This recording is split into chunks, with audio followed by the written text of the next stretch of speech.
Good morning, everybody.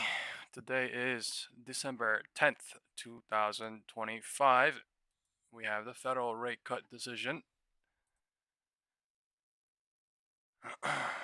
Stock futures are a little changed as investors wait Fed this decision at 2:30 p.m.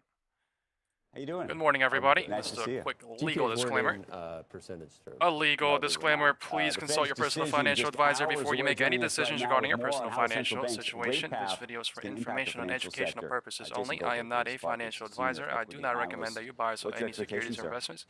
I This mean, I think the video is for market's widely expecting information a and 25 basis educational point cut out of the purposes only. Fed, maybe a couple Time is dissents either way, 9:20. but certainly the market's pricing in a 25% What cut. happens if we don't get it? Good morning, everybody. Good It'll be morning, interesting to everyone see. in the WhatsApp They group. certainly haven't Donna, prepared the Shakima, market for that. Chris, Edison, B. But Turner, at the end of Dill, the day, Lovely, and it's Stan. what the Let me send the economy is links out going to in do. It matters more, I think, than what the WhatsApp Fed group. does. 1 second. I think the market thinks the Fed needs to cut to keep the economy going. So Good morning, forget about for a everybody. moment what they actually do. Let's assume it's just a quarter point. The language that you're going to hear, the fight that Market we may opening hear in about 8 minutes. what the dot We plots are are, and just what the dissension is on that board. That's what people are really going to listen to in the playing end. with And the what does purple that box portend? on the Yeah, no, certainly IWM the for forward the look fourth matters. day. We'll get the updated SEP this QQQ go around, and is it'll likely opening show slightly below the 4 p.m. close, maybe one or two playing with cuts the next purple year, one box or two from cuts the year yesterday, it looks after. like, in my I think the opinion. market's kind of waiting for the Fed to maybe go on hold. Let's see what happens for here. the January meeting, and then maybe resume cutting in March. Obviously, being data dependent, we're a bit delayed on some of the data, given the I government left all shutdown. my puts But yeah, no, the expiring forward will today, matter, yesterday. and clearly, I think this is the most I divided called we've out ever seen the in Fed the board WhatsApp in group when I at left, least my time doing but this yeah, 30 years. I was not You like live banks for the right now? YouTube stream. We are so constructive on the bank stocks. it is what it is. And if you I don't look really the care. other I was at board? Is there something you 685 love? Is there something today. you wouldn't I would touch say right now? we still have a slight Yesterday bias for the around bigger these banks levels, because they're I don't benefiting give a from this poop. resurgence in capital markets activity. Good morning, talked about M&A everyone. earlier, and just this whole Have the deregulation video. theme. Tyler, But by Zach, and large, a lot of the factors PSD, that have helped the stocks Antonio, this year, whether Harry, it's John. Good morning, loan growth, everybody. expanding net interest margins, higher fee Today's income, positive FOMC operating rate cut leverage, decision. benign credit quality, buying back stock, which is going to result in double-digit earnings growth this year, should actually all continue to 2026 and get another year of double-digit earnings growth with valuations that are still maybe in line to even slightly below historical averages. Of the banks that you don't like, what are you a little nervous about? Yeah, no, I mean, generally speaking, some of the regionals are not benefiting from the same economies of scale. The bigger banks didn't have the same degree of kind of regulatory environment getting worse and worse and worse over the last 15 years. It's not going to benefit much, from the rollback as well. And then also, you have an industry that just does need to consolidate. Some deals will probably go more smoothly than others, so that's another factor to keep an eye on. How do you think about sort of the fintech gang, if you will, and how much share they're ultimately taking from either the bigger banks or some of these smaller banks? We were actually talking to the folks from Nubank who are trying to get a charter here in the U.S. Yeah, no, listen, it's highly competitive. It's always been competitive. The number of banks in the U.S. has halved in the last 20 years, but you still have 4,000 other banks you're competing against. Is that too many banks, or is that a good thing? No, still way too many banks. We think it should have again, if not in the next 20 years, sooner than that. But highly competitive. There's certainly a space for a lot of these fintechs. I think it kind of actually forces the banks to adapt. I cover the top 20 banks. They're going to spend like $80 billion this year on technology, trying to, keep up and evolve. And I think you'll see more of that. Goldman Sachs, they're buying up some different businesses. I mean, some of these banks are actually doing their own M&A right now. Yeah, no, absolutely. You're seeing both kind of banks and banks getting together, and banks, kind of just expanding the financial services offering with Goldman Sachs, getting more deeper into ETFs, getting deeper into a private equity platform, a new strategic partnership with T. Rowe Price to expand what they could do on the retirement front. MACD bullish since So 6 it's an a.m. industry that's growing MACD both bearish organically since and inorganically. 8:35. Here's a brand new, better way. What to trust? It is mixed into market open. Good morning, everybody.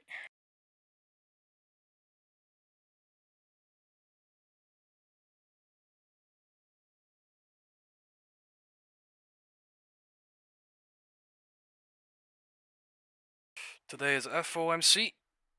I will be a little bit patient here. On the major indexes, at least, I can't do anything about NVIDIA. My hands are. My faith is in the hands of Dr. Barry. We have some videos coming out on the open market, CNBC, before market opens here as well. We're bringing in a guest here that I think has been listening to everything. Dana Peterson is the Conference Board's chief economist. Where do you come down on, I don't know, pick your poison, Dana, on those two gentlemen. They agree on some things, but not on everything. Well, I think it's a little bit of everything in terms of the outlook for the economy and concerns about Fed independence and interest rates. But, you know, just talking about today, I think the Fed will just go ahead and cut interest rates, but there will be a lot of dissension. There will be those who will say 25 basis point cut is not enough. And then there will be those who say, well, at some point today, it's most likely going to go fail. I have no idea when. And shouldn't we be more concerned about this, especially since we're not really seeing strong or intense declines in the labor market. In fact, I think the labor market is still doing okay. Cute. Dana, you heard, I don't know if you were there for the beginning of Rick's conversation. Do you think that there's a lot of angst, or that the bond vigilantes are all suited up and ready to go if they see something that confirms their worst fears? They went slightly lower, but the Bears are not they're slightly lower by 50 cents from yesterday's close. There are a lot of concerns about Fed independence. What is the trajectory of interest rates? Right now we're in the dark when it comes to data, and we don't even know when some of the data are going to be coming out. And so it's very difficult to get a handle on where the economy is right now and where it's going. And so I think lots of people are just hedging their bets and saying, well, worst case scenario, we get another inflationary story next year because there's so much dissension on the Fed. I mean, we have people, honestly, we had 4 times below. Loretta Mester on yesterday said she wouldn't cut she wouldn't cut today. She wouldn't have cut last time. I don't even think she would have cut the time before that. We've got other people like Myron says we should be a full point lower. How can these opinions be so divergent? Well, I think because everyone has their own view of the economy, and really important what happens in this purple box on the 5 and the 15-minute candle. You're just kind of acting in the dark. IWM, really important what happens here as well. All things are showing different things. What I think the Fed will do is really important what happens in this purple box here as well. Arguably, you could say, well, the labor market's doing okay. The last reading on inflation, which was September, was coming down. Literally hovering at 184, and you could say, well, leave rates where they are. But you could also say, well, we do know that higher inflation is coming as these tariffs flow through to the consumer, and businesses are still on the sidelines. And once they start seeing any demand destruction, they may start cutting labor. And so you have these two risks out there. And I think the Fed, now it's being more preemptive, that they'd rather err to the downside, meaning that they think the economy is going to... All right, turn this shit off. Market opening in 30 seconds. Good morning, everybody. Good morning, Max.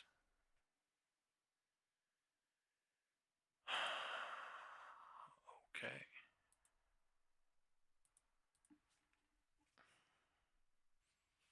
Bulls and bears are fighting right before the market even opens.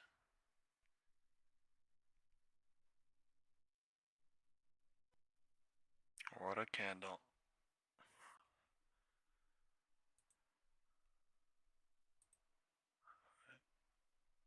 IWM, bulls taking charge. Candles all coming. 1 candle, 2. Do nothing.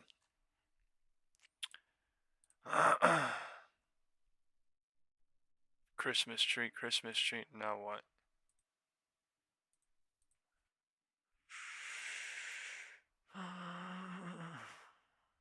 Wow. What a fight. 1 full minute. Good morning, Steven. Good morning, West Coaster. Today is FOMC. VIX is, I think, a little bit up right now because of the event anticipation.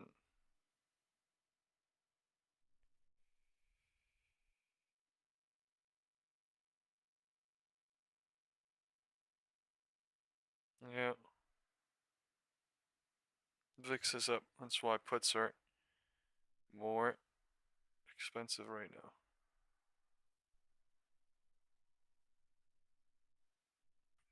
On SPY at least.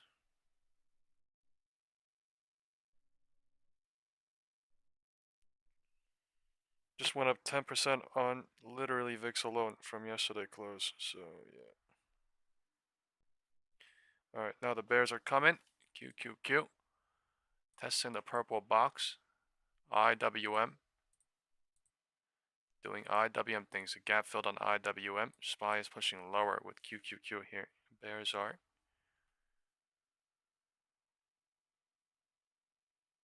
Drawing off of 930.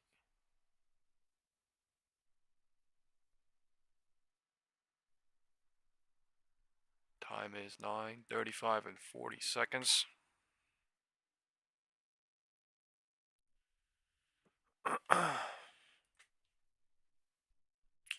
Testing the purple box.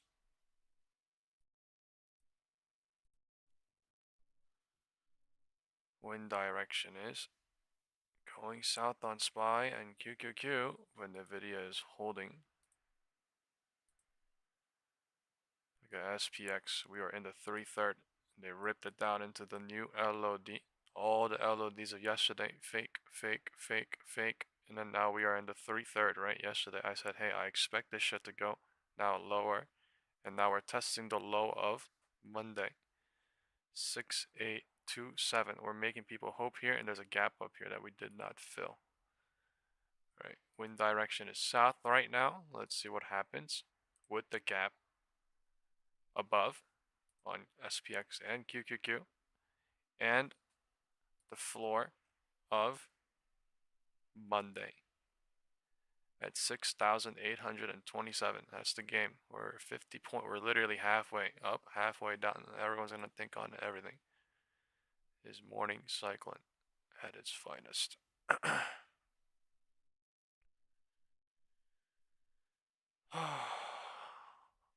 Alright, this is basically the 3/3 of yesterday, right? 1/3, 2/3, 3/3. That's how you gotta think of this, right? Why? Because the market went up from morning and then set a HOD 1135, change the wind direction, use the 3/3 bullishness here to make a 1/3, 2/3 bearish, and then they opened it lower today, meaning they're extending the cycle to somewhere down here 3/3. Whether this shit goes lower or whether this shit bounces, it could end. Nobody knows. It's very dangerous. It's gonna happen fast, but I mean, things are gonna happen because it's a 3/3. It does look bearish here, but I don't want to say things because 0 DTs could flip at any second. So we're about to see. We are about to see. I want QQQ and the video to go, but I mean, I don't know what the fuck. Look at that spike up on IWM. Gap has been filled. Look at that spike down on Tesla. Gap has been filled. NVIDIA. Gap has been filled. QQQ. SPY did not gap fill. Wind direction is still south. Time is 9:35. Right, NVIDIA is going lower now. Right. Time is 9:35. Wind direction is south. Holy crap, from 9:30. Low-key feeling FOMO, but today is FOMC. And there's a major gap, and they're going crazy lower now. Look at this fucking shit. They're ripping down on the 15-minute. This is the 3/3, somewhere down there. I have no idea where this shit's gonna go to, but I don't really play in the 3/3, and I did not hold from yesterday in the 2/3 going into the 3/3. So I'm in NVIDIA right now. SPY is going lower. It looks like they want to go lower here. I might scalp a little bit here. It's expensive as fuck, so I'm doing 2K SPY right now. 2.1K, I'm in. Expensive as shit. I just need one fucking candle. I need NVIDIA to roll, and it looks like NVIDIA is rolling. IWM, really important if this shit flushes. QQQ, testing the purple box. Okay.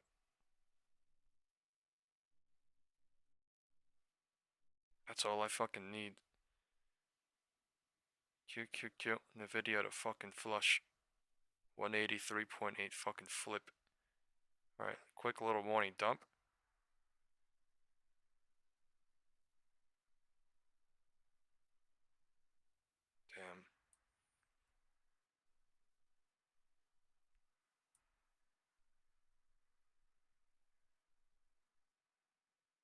And the video puts are coming back alive. There's a gap.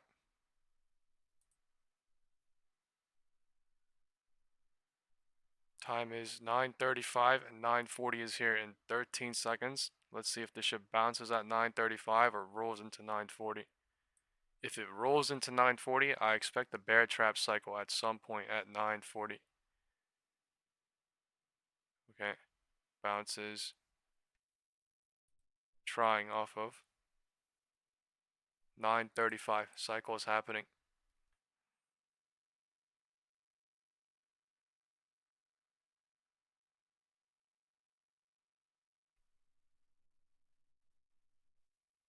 Man, I don't want to get trapped looking at fucking Nvidia here, but I really want this shit to go.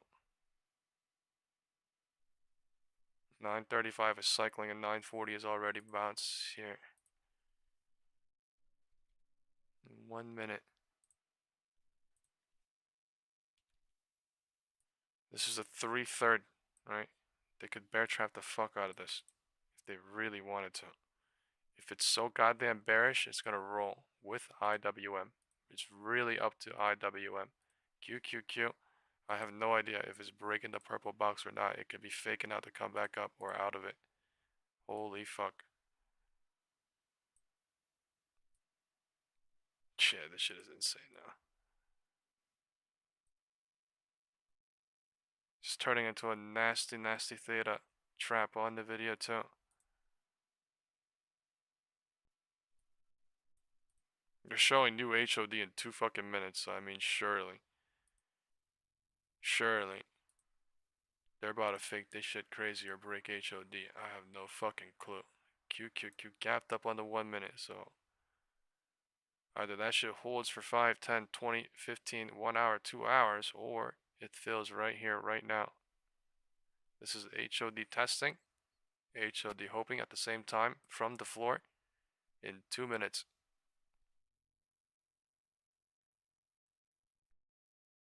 I did not take $100, and now I'm literally down $150 on fucking SPX. It's fucking nuts. Or SPY. It's fucking crazy. Dirty expensive. And they're theta ranging it crazy. Sorry, they're creating a huge range on FOMC already.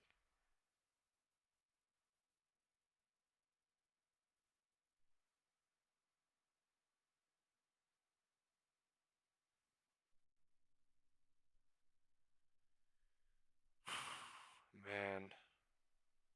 I really couldn't get one more fucking candle. I mean, I did get one candle, but I just didn't leave. It's like $100 fucking profit from when I went in, because it's literally not a fucking good push down. I don't even know. It's just data ate it, so. This candle into this candle literally made me from 2.1k to 2,250 or something. It was just weird as shit. Not that much. And I waited for one more candle. That is crazy.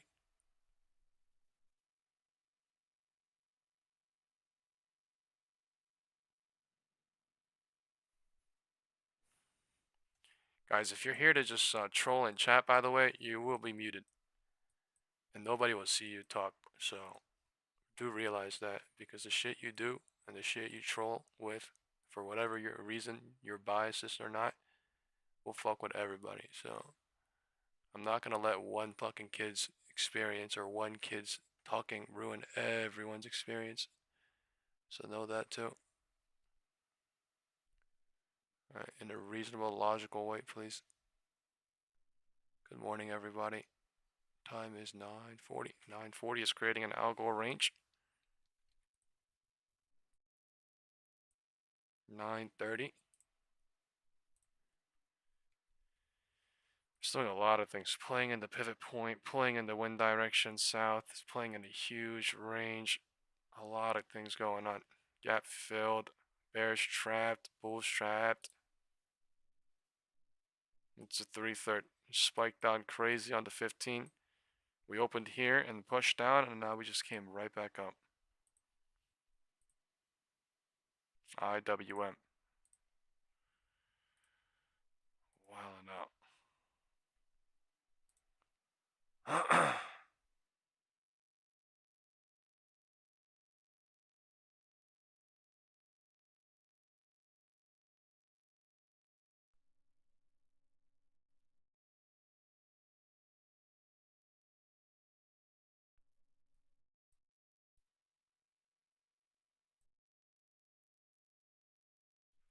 I'm in tiny on 2K SPY. I'm in NVIDIA. They're grinding me down on 182.5. I'm trying to get relieved, but it is not.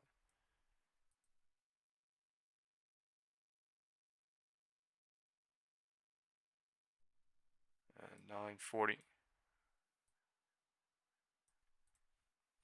Breaking out of the algo range of 940 into 940. 945 is here in 40 seconds.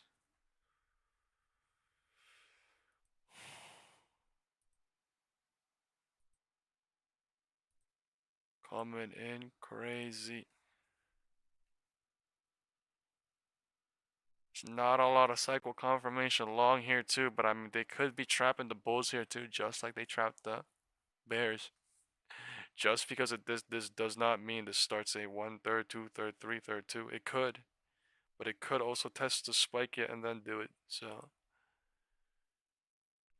all right, HOD is being broken down. Wind direction is now changing into 940 itself. 945. Look at that fucking spike ass red candle. 945 right now. Wind direction is north. Wind direction is north. Officially showing, and 4 p.m. gap closing.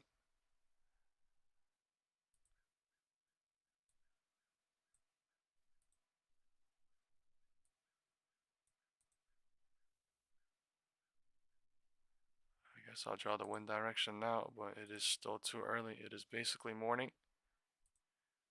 They don't change the wind direction a lot, but they do in the morning because there's a lot of volume and momentum. So gap has been filled. Not yet on QQQ.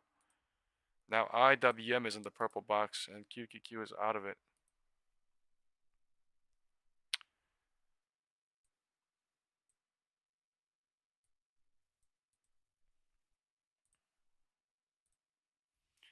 High of the day for now. And the low of the day, 935. 935 high of the day, 930. Sorry, 930 HOD, 935 LOD. So there's a divergence still.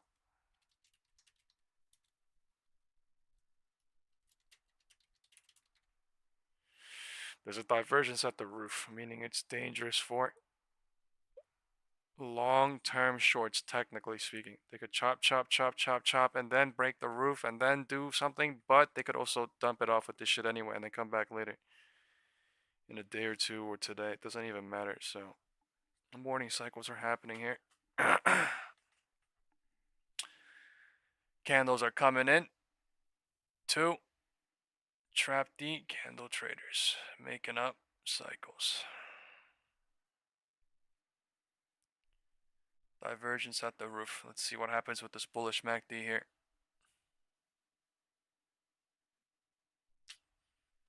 This bullish MACD really important, right? You literally see it flicker in big green, big gray. So that's what I mean. They can manipulate the price a little bit, but the volume will show.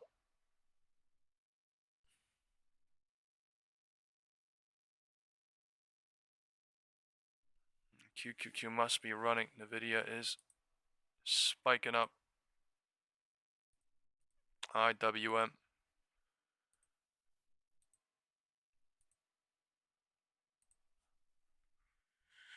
MACD is still saying bullish, but the candle is not breaking the HOD yet. If it clearly breaks here, then they're trying to show it to the absolute candle top using IWM.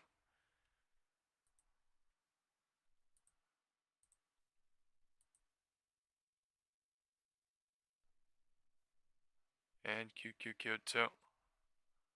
Alright, now it's more north into the end of 945, 946, and 950 is here in 40 seconds.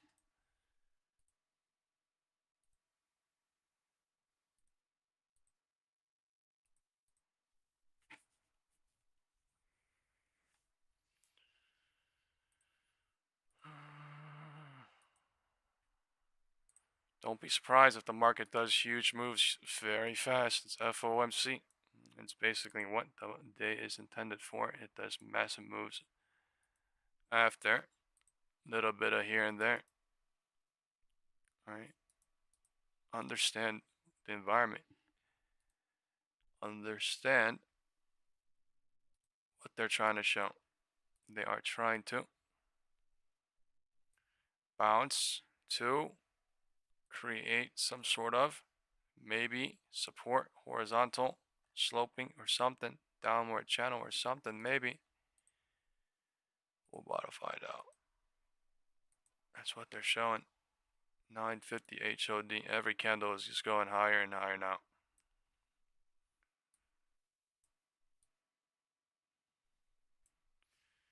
Man, they did trap me on the video. And that spike down candle.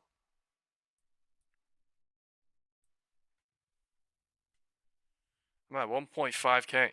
Weirdly. It only dragged me down.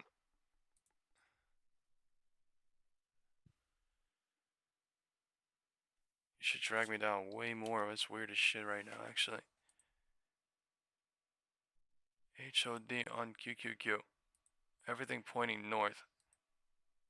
Yet it's not getting dragged down that much. That means they're getting ready to drag it down crazy. Or they're fucking faking it on something.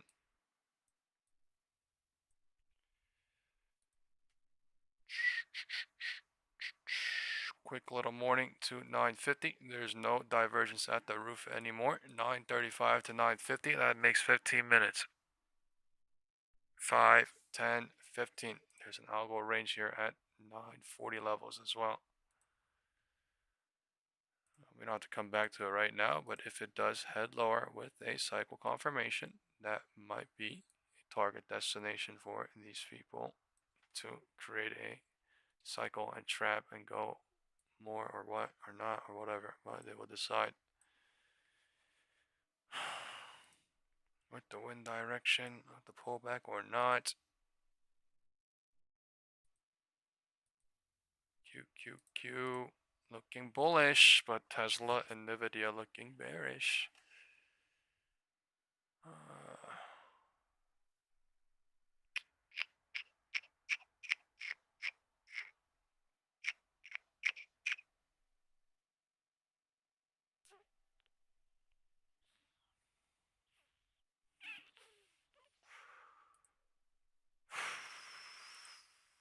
Man, Nvidia pissing me off. I'm about to add. I don't think I should add, but it's fucking FOMC. But it makes me feel like I really want to. It's making me fucking mad.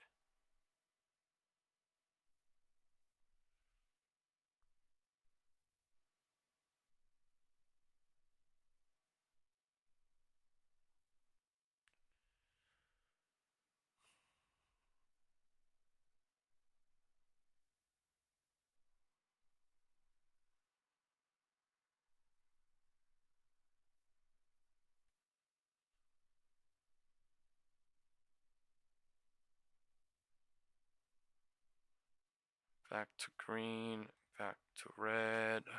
Market is.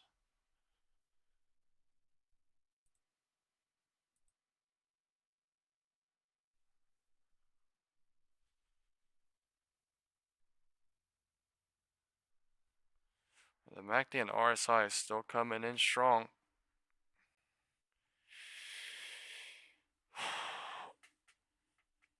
Oh, cycling or trapping.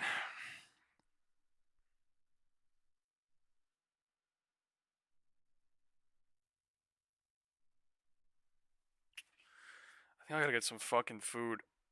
I'm adding into the video right here, 3K on 685 right now.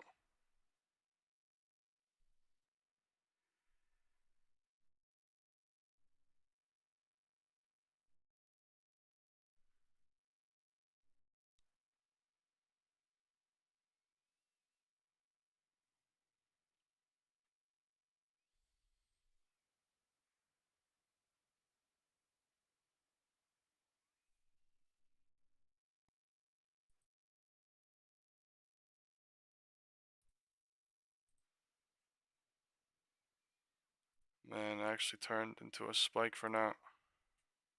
A spike.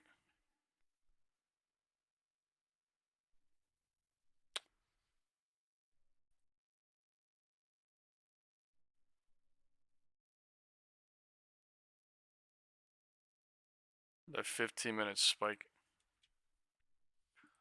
on SPX. Why is my box gone? They went higher into 951. 950. Could still go higher, but the MACD is not bullish, nor is it bearish. It's just curling down.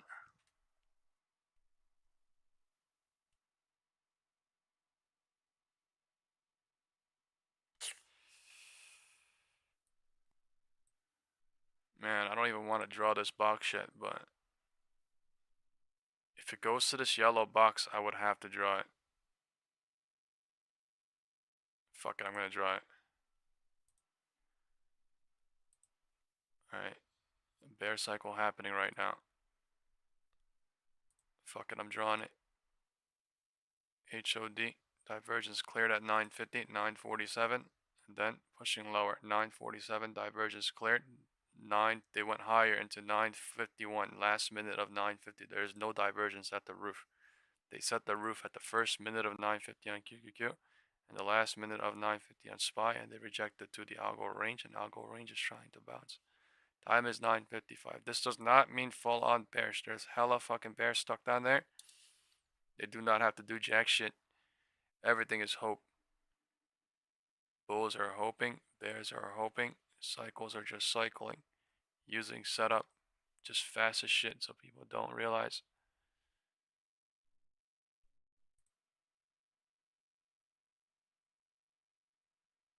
And there needs to be more deductible candles and deductible moments for it to be a solid moment of true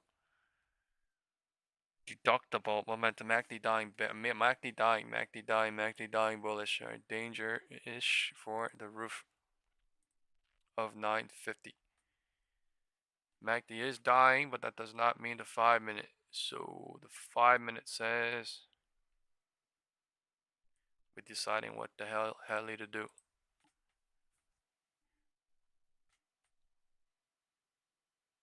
Still cycling like hell. I really want the video 180 to them and I'll be so fucking happy, but today is FOMC Wednesday. There's only Thursday and Friday. My contracts are kinda too fucking close. And my shit got grinded. I'm scared that yesterday was the last time for me to leave on my 182.5. They're making it fucking look like it, honestly, but man, it's so fucking close. Like, it's so fucking close. I don't know. Just the timing sucked ass. If the timing was literally yesterday, that would have been great. I think I would have been good yesterday. The timing was the day before yesterday, and it sucks fucking dick. It sucks fucking dick because they're barely going down from where I was. And data is just fucking cooking it, and Nvidia is please break the fucking floor here. Come on. Let me get all my 182.5s back to fucking normal, and I want to just leave all my 182.5s at normal. That's all I fucking want, to be honest here. And for them to do that, they need to go into 182.5 at the fucking minimum. I think I'll be good then. But right now, market going. 955. They're pushing it lower. Right, bulls are fucking super trapped off of 950. Right, there is no divergence at the roof. They're just going lower using the cycle. 1/3, 2/3, 3/3. Time is 9:55. We are at the midpoint from the HOD and the LOD. Market deciding what to do. It's bearish as fuck right now, solely based on Nvidia. I don't know what the fuck IWM is doing. QQQ is testing back inside the purple box. Right, this really needs to break down or break higher on the 5-minute or the 15, or nothing's happening.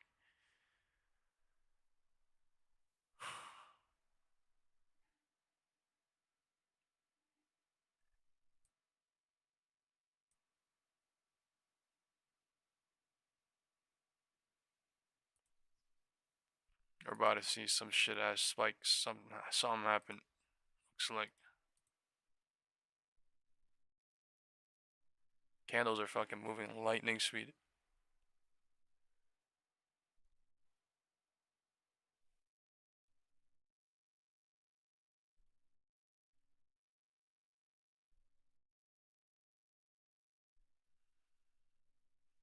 The MACD bearish dying as well. Chopping.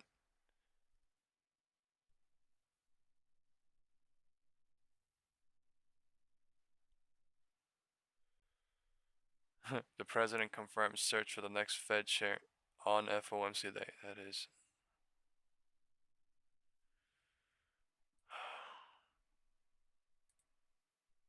High WM flying up again, man. Unfucking believable, but wow, man. Again.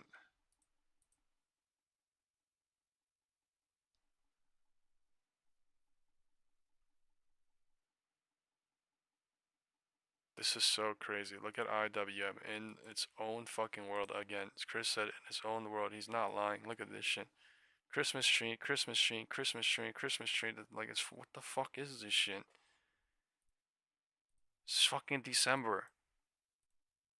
Every fucking time it's at the bottom of that thing is going right back up. Unbelievable. Unbelievable. Unreal. Alright, whether that's real or not, I have no idea. Alright, that could be a little pop to trap everyone at the HOD. Or that could be a real direction, trap all bears and go.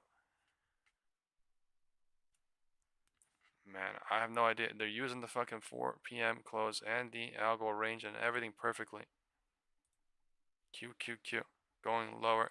IWM going higher. One of them's gonna fake out. One of them's gonna go.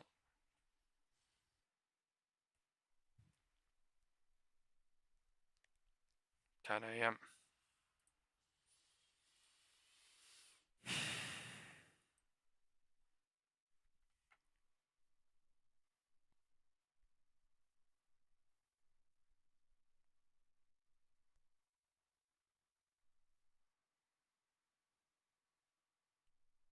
Man, what a chop on SPY.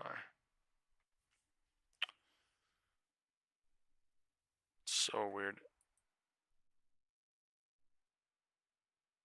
I'm at 1.6k on my 2k puts from earlier, but like I don't know what the fuck going on right now, but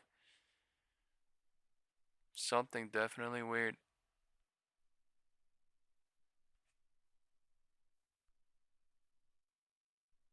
Candles are green.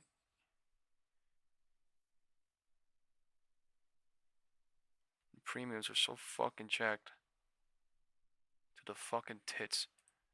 It's absolute. Man. What the fuck?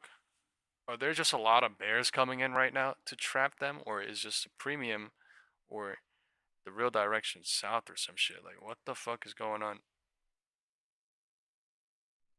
My SPY puts just now should have went down at least $300. It went down literally $70. From from this candle to like this candle. That shit was so weird. We were near the HOD, showing HOD. That's so fucking weird. Maybe a high premium trap type of day, but shit, that's making me fucking hope, dude. Honestly. That's why I was hoping 955. Now I'm hoping that they go fucking lower with the real direction, but holy fuck. What the fuck is this?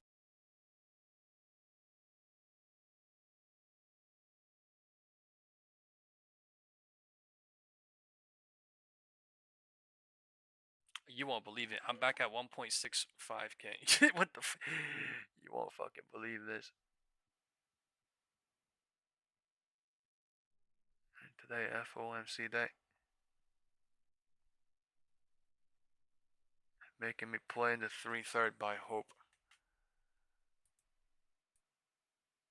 It says SPX is 0% right now. Not green, not red. Unfucking believable. Making everybody fucking bullish on it. Making everybody bearish below it. And they're just right at it right now.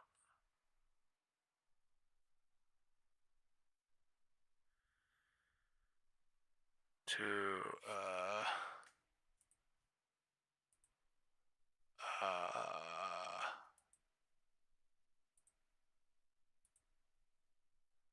where does this go? Either it chops or flies or rejects or what, but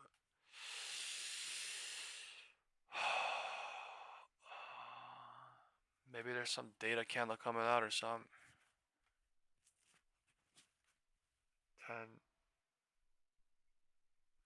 10, 10:30, I have no idea. Why are these candles coming in so terrifying? Getting ready to launch or reject, looking. Or maybe that's just my mind, but it's just going up, down, holding. 682.93, reloading, pushing lower, bouncing up, pushing higher, rejecting.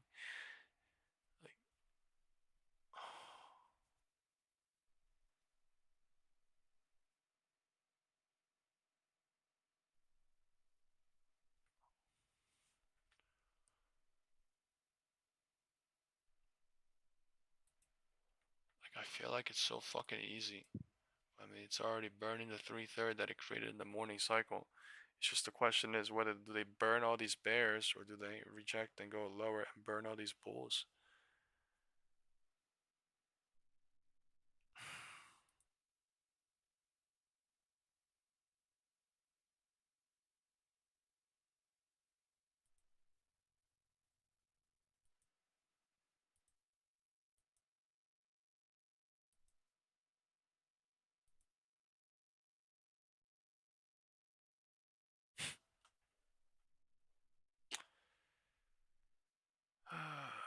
It's already been 35 minutes.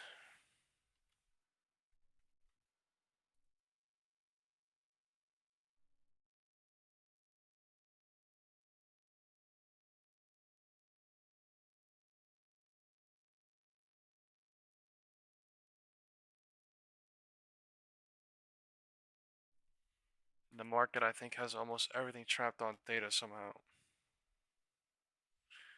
Calls inputs.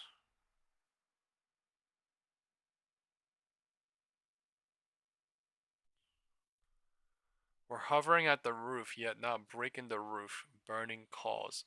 We're hovering up at the roof, burning puts, but the fucking premium's high right now, so the put side is like more not being lost. The candles keep being bumped up, so I don't know what the fuck I see here other than all sides are burning right now. As of right now, until something happens at the 4 p.m. closing.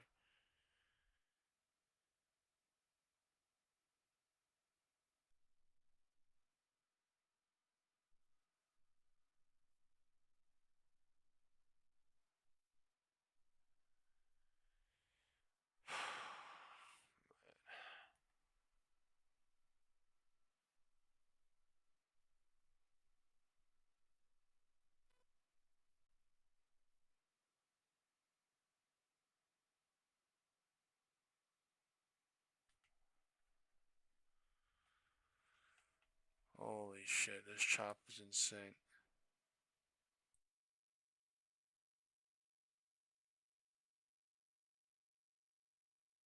Fuck, what is this chop?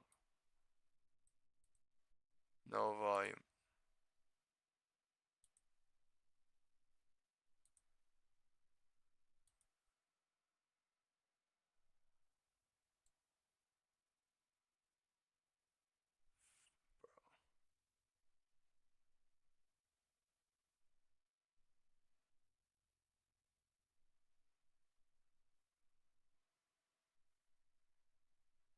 What an options game, man.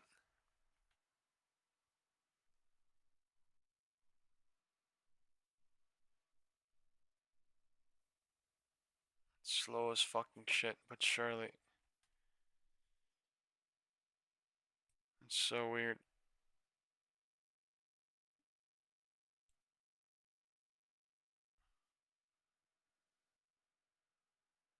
I'm getting squeezed like slow as fuck. New HOD. I'm getting squeezed like slow as fuck.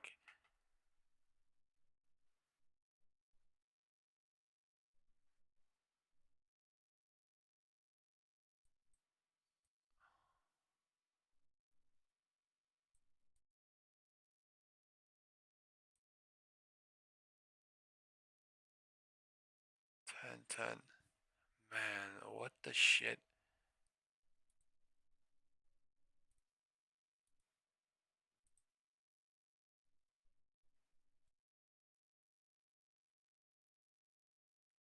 What the fuck is going on? I'm literally at 1.5k and I was at 1.5k here. I don't fucking get what the fuck going on right now.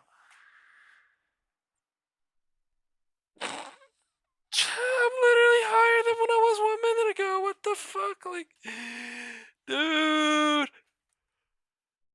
This shit brain dead.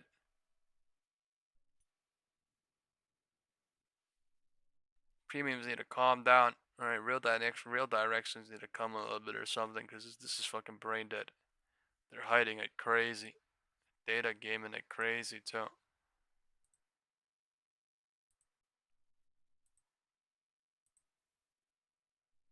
SPX. What the fuck?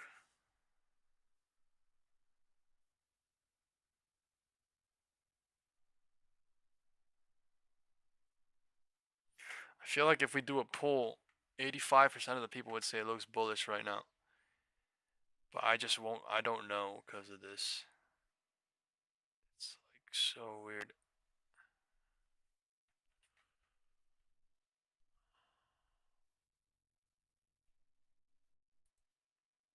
I feel like it's about a trap. Like, look at this fucking purple box. Test at the bottom. Went to the top. I don't know, man. IWM running.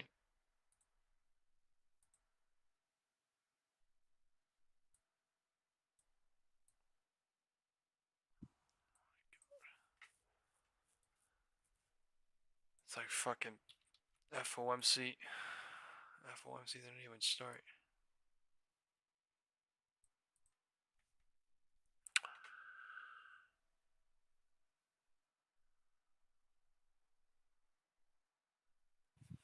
We're in a little mini FOMC.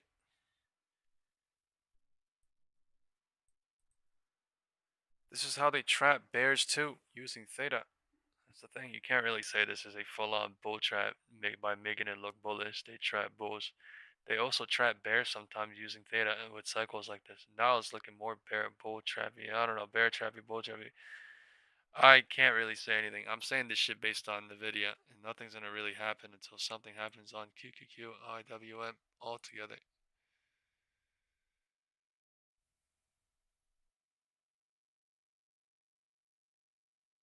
Still haven't decided. They haven't decided who. Both sides. Nobody knows yet. It could be a huge bull trap. It could be a huge bear trap. All I'm saying is the theta and the settings almost fucking perfect right here. Look at this shit from literally 9:45 to 10:10, 10:05. We've just been reloading, recharging, going up, down, up, down. It fucking doesn't even make sense. Calls, I don't even know what the hell is happening to calls, but my puts aren't even going down as it goes high because it goes higher, and it's fucking trapping everything too. Do something. To do something. I can't fucking believe IWM is running again.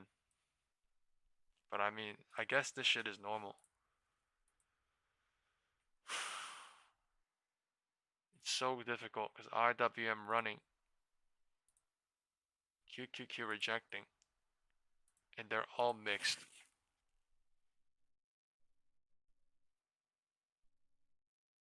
So, how the fuck does this shit make sense? They don't believe IWM running, QQQ rejecting, and SPY is hovering, chopping at the roof. Economics reporter Steve Leisman joins us right now from Washington ahead of the Fed decision this week. Steve, you've got a lot of news on your plate. Yeah, we'll talk about maybe the Fed meeting later, but right now let's talk about this. The Fed chair sweepstakes, apparently not a done deal just yet, Becky. The president confirming last night on Air Force One that he and Treasury Secretary Scott Bessent will begin a series of interviews today with candidates to replace Fed Chair Jay Powell. We're going to be looking at a couple of different people, but I have a pretty good idea who I want. The interviews will begin with former Fed Governor Kevin Warsh, according to two sources. They come despite comments from the president last week that he knew he was going to pick, and he said it again this time, along with overwhelming pricing in betting markets that is going to be NEC Director Kevin Hassett. Those odds are off just a little bit. Worse and worse. Hassett among those to be interviewed for the job. With the others, presumably, we're not sure. We think it's going to be Waller and maybe Reeder or maybe Bowman. Apparently, it's just 4 of the 5 is what we understand.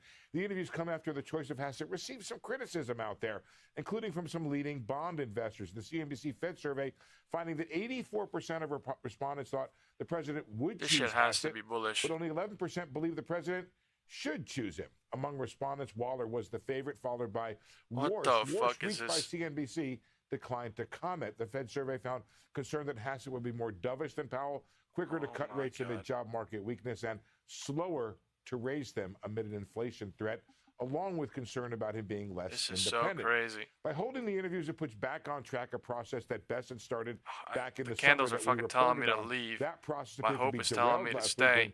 IWM is pushing higher. QQQ is pushing lower. Will make his choice by this shit is fucking crazy. By January, Powell's term makes no ends fucking in May. sense.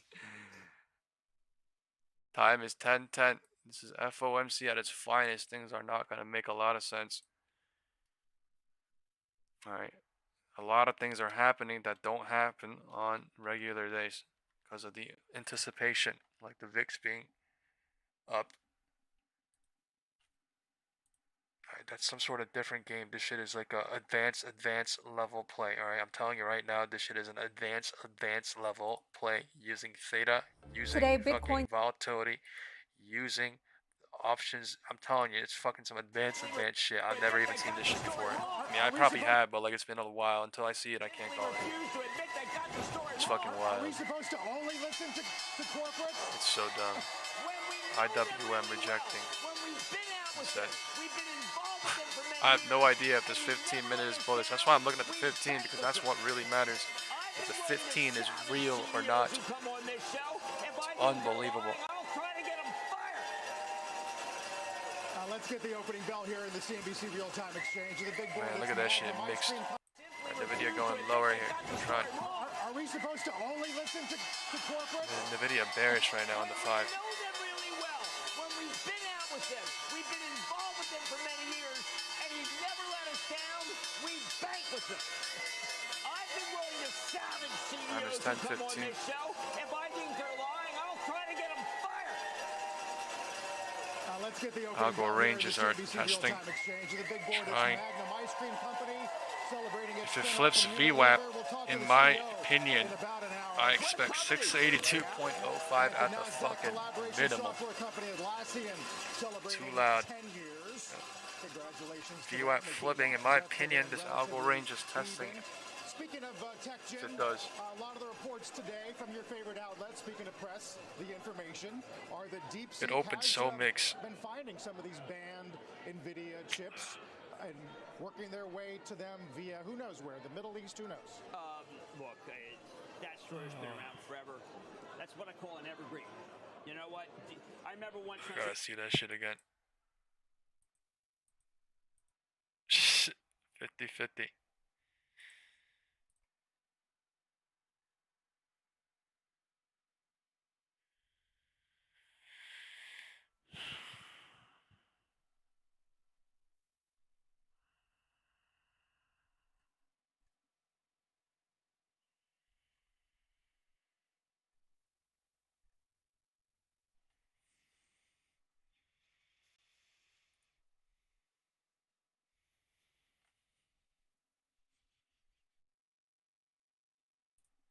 Kelly, what are the numbers?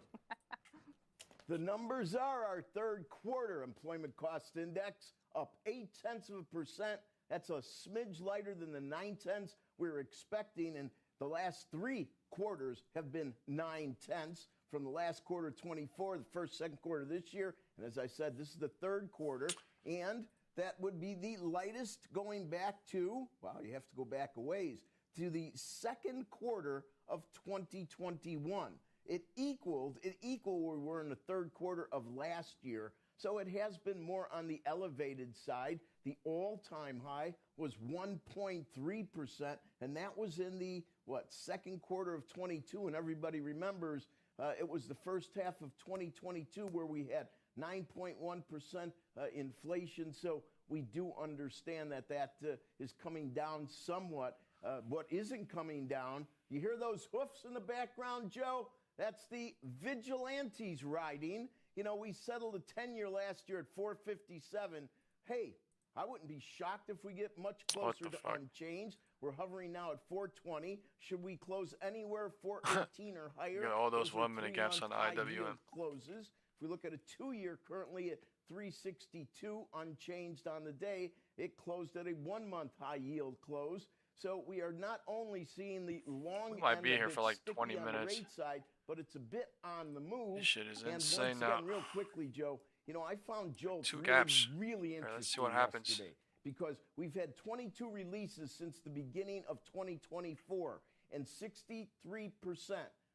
Yesterday's number was higher than 63% of all the releases since Jan of 24. It was higher than 7 this year. It was higher than 7 last year.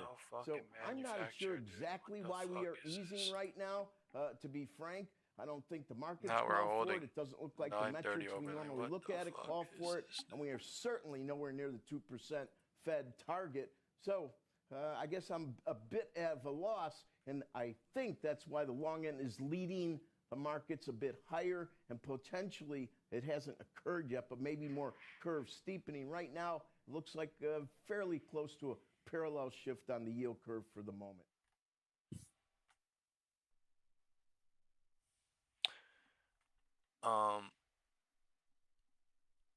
There's no bueno on SPY. Literally the same I was 20 minutes ago. It's frozen. The fucking price is literally.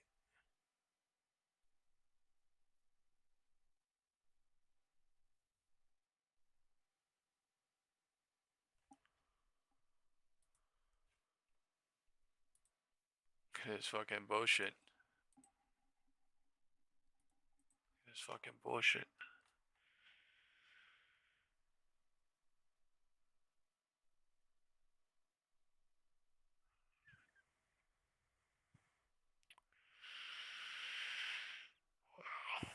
I mean, this shit is bullish. It is literally going up every 5 minutes, but what a bunch of fucking bullshit. Like, what the fuck?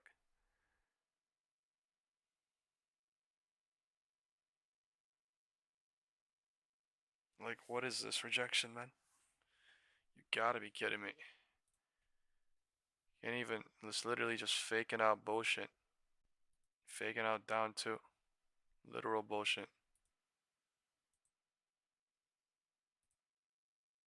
I'm telling you, the bulls are crying right now, and the bears are crying here too. This is literal bullshit, full on. Last 20 minutes. Dump trying. Candles violent. Nvidia violent.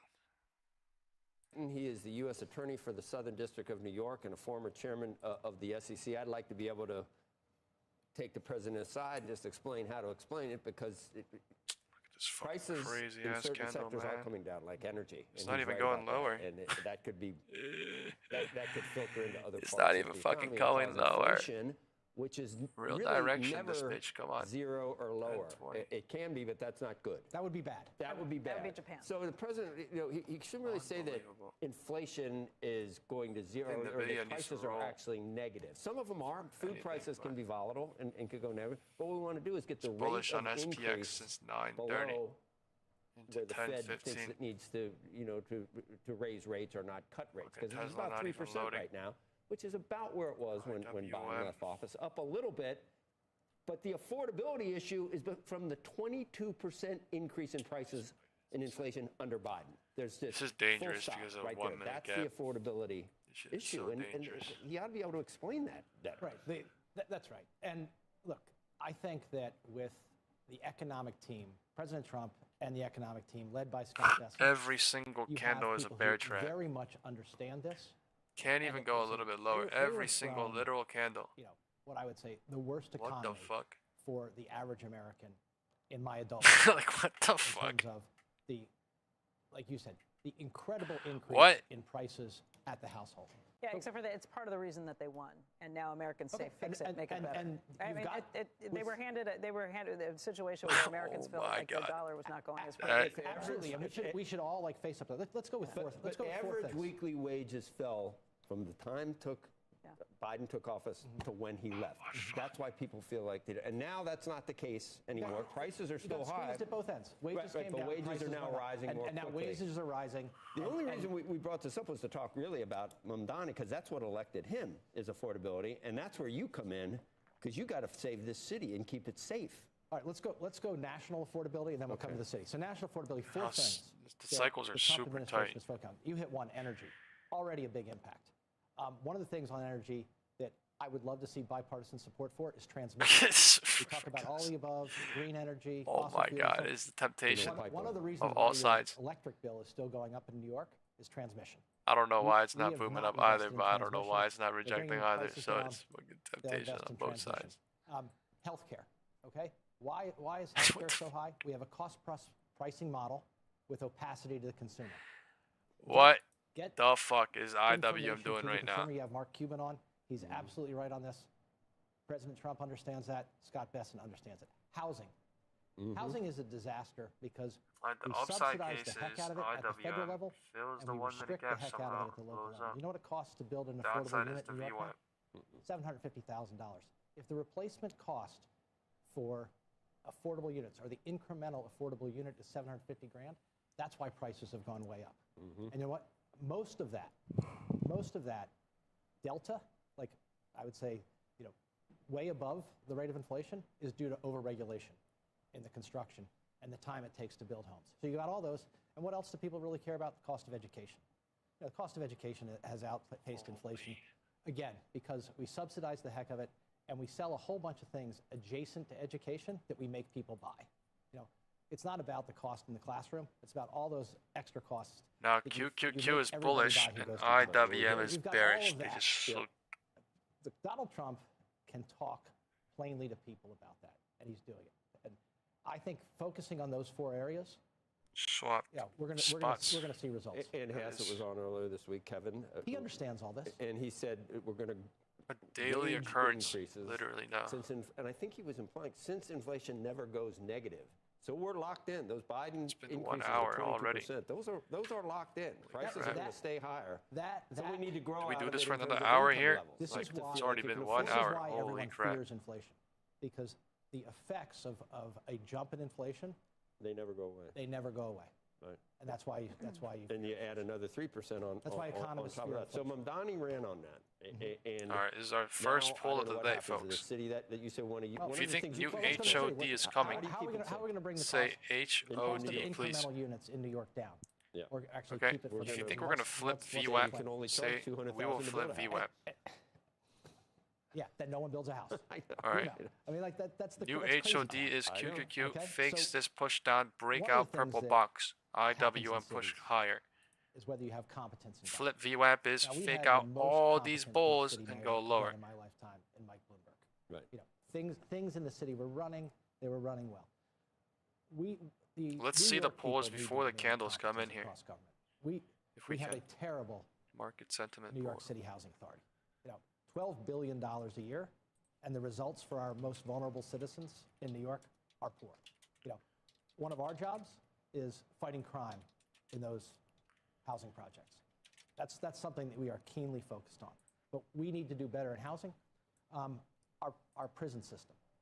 The cost of an inmate at Rikers is into the multiple hundred thousands. It's a wide range. When the cost in the federal system is, you know, $50,000 to $70,000. I see 7 votes for VWAP flip and 2 votes for HOD. Labor, it's a function of what? All the above. 1 in YouTube, 1 in the WhatsApp. Now 3 votes for HOD. We need to do better at these things. You know where we're doing great? 7 votes for VWAP flip. I'm only counting people that type in VWAP flip in the YouTube chat, by the way, because I'm not counting anything else. They are really well run. Alright, their view at flip trying. Care, the brass care. The video they is. Really care about quality of life. Have you spoken to the mayor-elect in this new role? I've not. You have not. I'm not. There's so many bears here, though. This is the craziest part. At some point, we will have to interact. His people, my people, at the top, and I look forward to working with them. Man, look at where NVIDIA is right now. Horizontal sloping. Police Department. Right. We have good horizontal sloping support across other parts of New York City. The better those relationships, the better we're going to do with public safety. One of the things that we were talking to Kathy Wild about yesterday, who's now on the transition team and was working with the New York City Partnership. This is now or never. This is it. This report just last week that the mayor-elect said that he was not going to be sweeping these homeless encampments, sort of tented camps, and what that portends for quality of life, but also just the humanity of. Oh man, and also NVIDIA fucking. And I know you've been trying to take playing in this huge doji candle from the bottom of the purple to the top. Holy NVIDIA, man! Pretty insistent that those reports just need a fucking flip. Fucking flip the VWAP so NVIDIA can go at the minimum. Let me tell you what I know I can focus on, and the folks. Open air drug markets. We just should not tolerate them. So Washington Square Park, we had an open air. All right, 4 people voted HOD. Housing projects in the city that have open air. Flip, Chris says. We are going to target those. I don't see any of them. Flip, Zach says. So 9 people voted VWAP. Dodge needles, seeing people, the horrible 3 effects versus of 9. I mean, so can I ask a question? I got in the subway over here last night. VWAP is flipping. You know, my question about the Washington Square Park. IWM. And by the way, as a New Yorker, I was thrilled that you were doing pushing.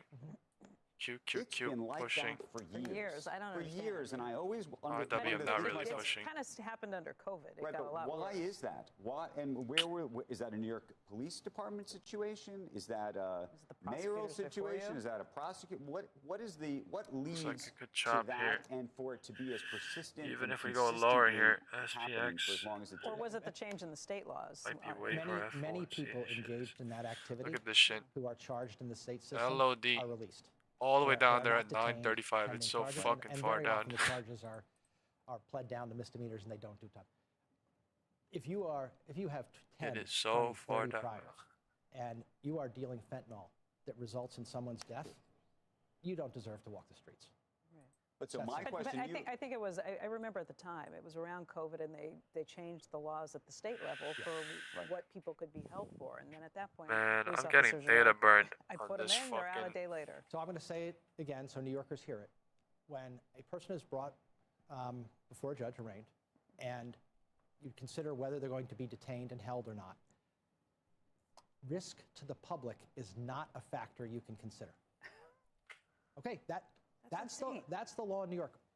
99 out of 100 New Yorkers I explain that to say that can't be right. Wait, did that change 4 or 5 years ago? Yes, or has it been the case? And it's absurd. It was 2020, You want to get gun violence down? Yeah. If someone uses a gun in a crime, detain them. Yeah. Jay, you may be right. It just doesn't sound to me like the mayor-elect, and I don't know this, I don't want to BESTSPY is necessarily on board with the things you're saying. Give me LOD hope. Fuck, come on. Get the fuck out. We're the federal law enforcement. We don't touch every one of these crimes.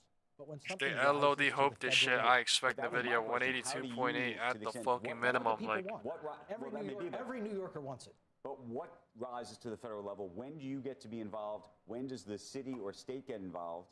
And where's the again? This goes to the relationship that you may or may not have with the next mayor. How's that supposed to work?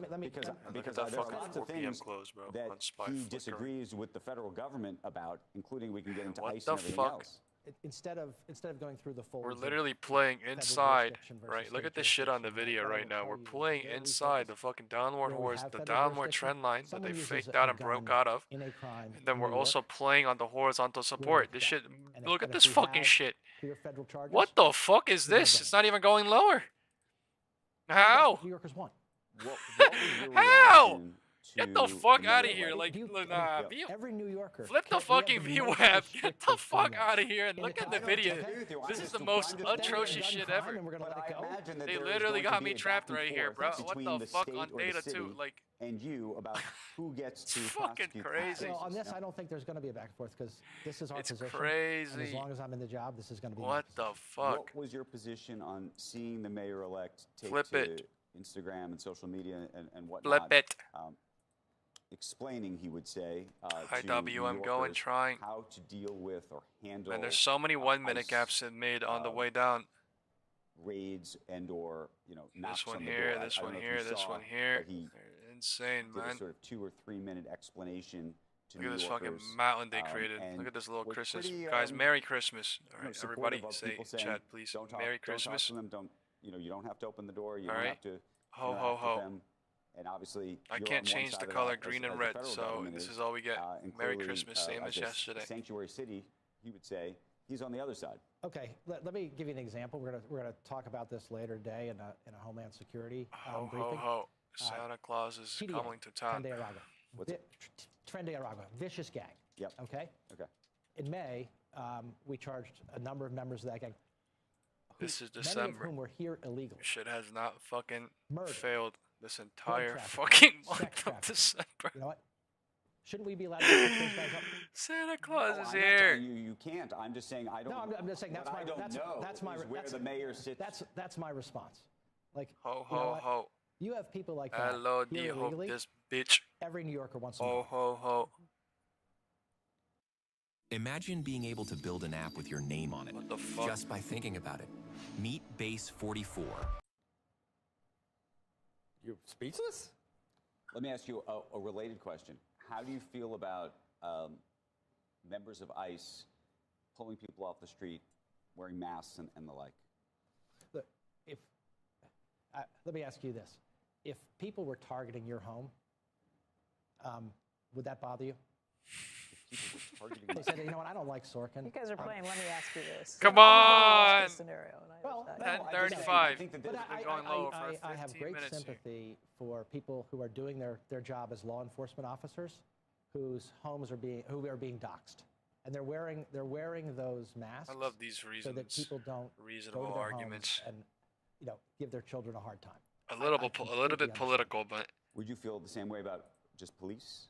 No, look, police. Like, ask him, what do you feel about the border? Anybody's targeting the police's homes. If you're gonna ask those sorts of wild ass questions. Going on something else. So, I got a list. So Trump says. Let's get a ho ho ho in chat for the video, folks. Ho ho ho! Look at this fucking big ass Christmas tree too on motherfucking the video. So is this the first time in the history of the IWM ho ho ho.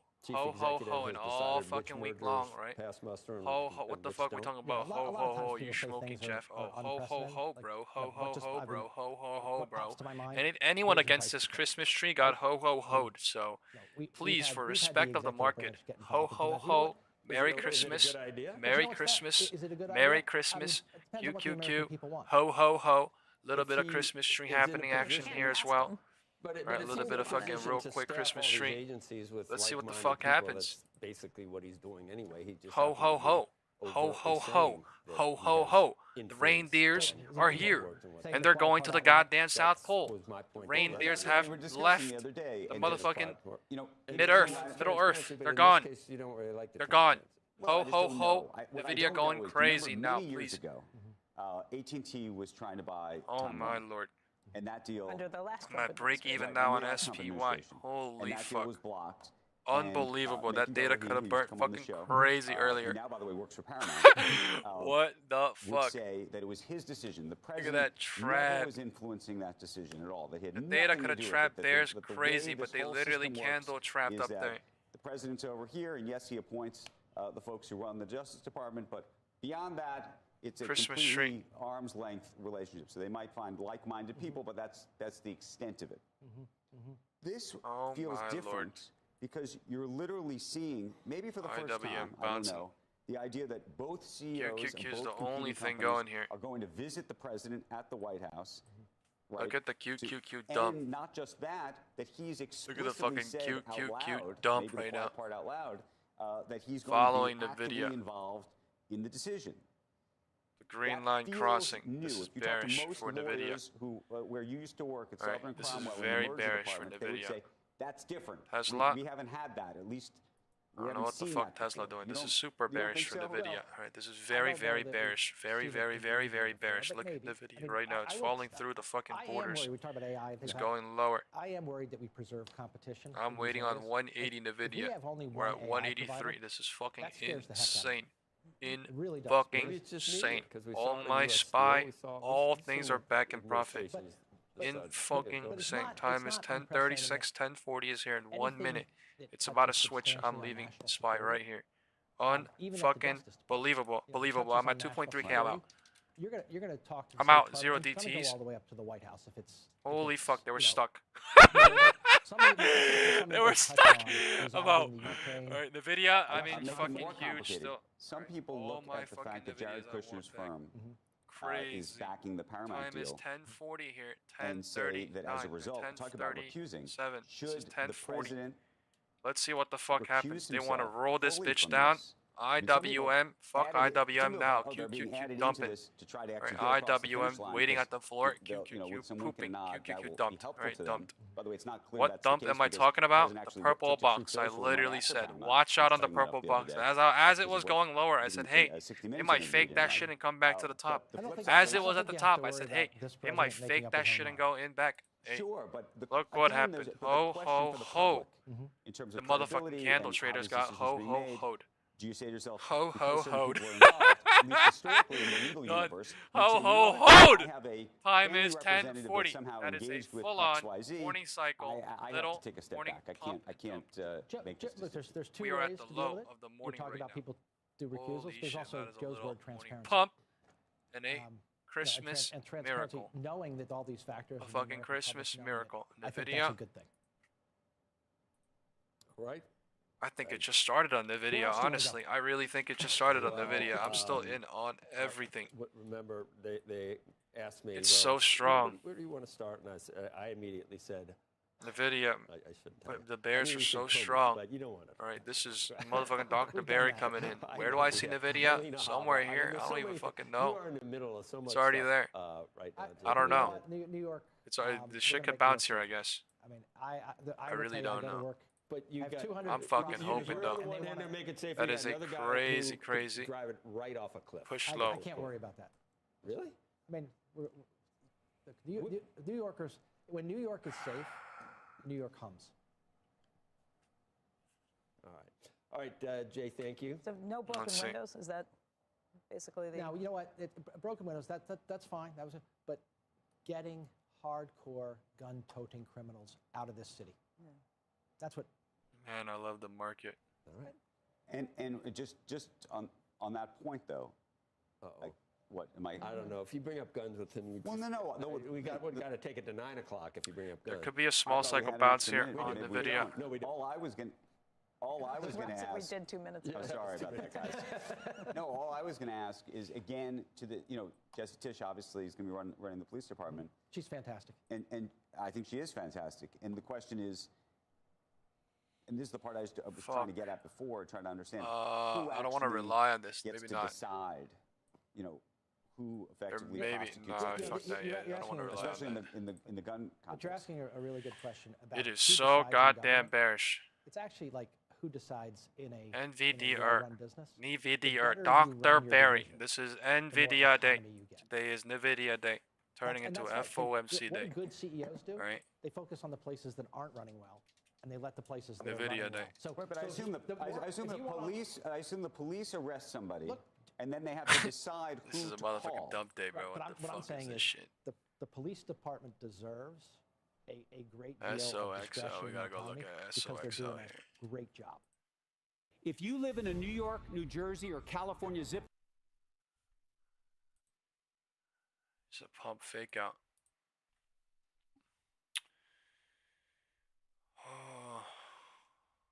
What is this? National Economic Council Director, Mr. Kevin Hassett, and this guy should stay out of politics. Kevin, thank you for doing this. So this morning you were in the Wall Street Journal CEO Council Summit or some such thing. Had a terrific argument.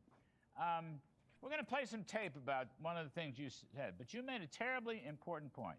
You made a terribly important point, and that is that almost never happens. The Fed must not be partisan. I think this is an absolute key point. I know the headlines are all about lower interest rates, but I think this is the key point that has to be made. The Fed should not be partisan, and we had an international number, we have the tape. 971. Okay. I don't know where that's from. Kevin. He left last night, play it, and then he's requesting to join back in the morning. And I worry that the Fed has been partisan. Is that a mistake? But then the Fed didn't do anything when there was the runaway spending and inflation was going out of control. It finally did something about the runaway inflation right after Jay was. LOD did not break. There are a lot of things that look political in recent behavior of the Fed, and I think that's not acceptable. We are the at the Fed bottom cannot of the be a algo political range. body. What did I say? Yo, who remembers me earlier saying if they break VWAP on the higher time frame, they will most likely go to this algo range, right? What algo range was that? The bottom of this shit, no? Bottom of the algo range tested. LOD hoping cycle is creating. Oh my lord! Kevin, as I just noticed director, that is can you unbelievable. Expand on this because this is so important. Right. Well, I mean, the bottom line is that the job of the Federal Reserve is to do monetary policy. And algo ranging for sure somewhere or bouncing. Greenspan wouldn't let me write one of my tax papers because let's the see what tax happens was here. something 940 algo range from earlier in the morning. 940, 940. Well, when Congress is done considering that, we can publish your paper. Remember this right weird now, ass doji 3-minute candle? Like right? People, retail traders do not pay attention to things like that. But smart money deductors leave that as a setup, and they realize that if they do head lower on things like NVIDIA, if there are things that help the move go up or down, that is the logical, reasonable, deductible target for them, so that they do not sit there hoping on something which is LOD, hoping on HOD, right? They can literally play from the HOD to the LOD hope, get the fuck out at 1030, 1040. 1040 is literally here at 1042, and then they're looking back at 1040 and they're like, oh, why the fuck this shit bounced and I'm down 30% from my max profit? And it's literally because market cycled, and the cycle says 1040 was the LOD floor hope, floor test. At the minimum for now, we're bouncing. Bouncing to where? Probably the 0.50 Fibonacci. 0.50 Fibonacci of what? The entire cycle. What's the entire cycle? The morning low to the morning high. And we're literally somewhere here at 682.42. So, I don't know, man. Things are right ahead of the election. Looking almost perfect. Yeah, and maybe that rate cut, if you look at the data, this shit is absolute bounce, but you gotta realize this shit is an absolute fucking sell too. What's the saying, right? When there's a big sell, there's usually a big bounce or something, right? When there's a big fucking up, usually there's a pullback too. What? To make everybody hope, make everybody confused, and then decide what to do. I'm not saying it's going to reject it. I'm not saying it's going to go up here. I'm just saying that's the reason why the market does what it does. All you got to do is focus on the higher time frame, the more important shit like NVIDIA going bearish as fuck right now, and all other things like IWM, right? What's going on here? We're playing here. We're playing here in this white box and also the Christmas tree. All right. I don't know what I mean, it's literally doing what it did every other day. Can't lie. They fucking did this.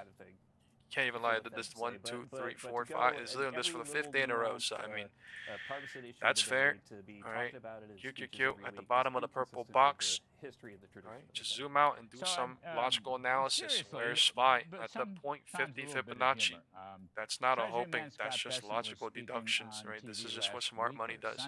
Where do we pop up to? 0.618.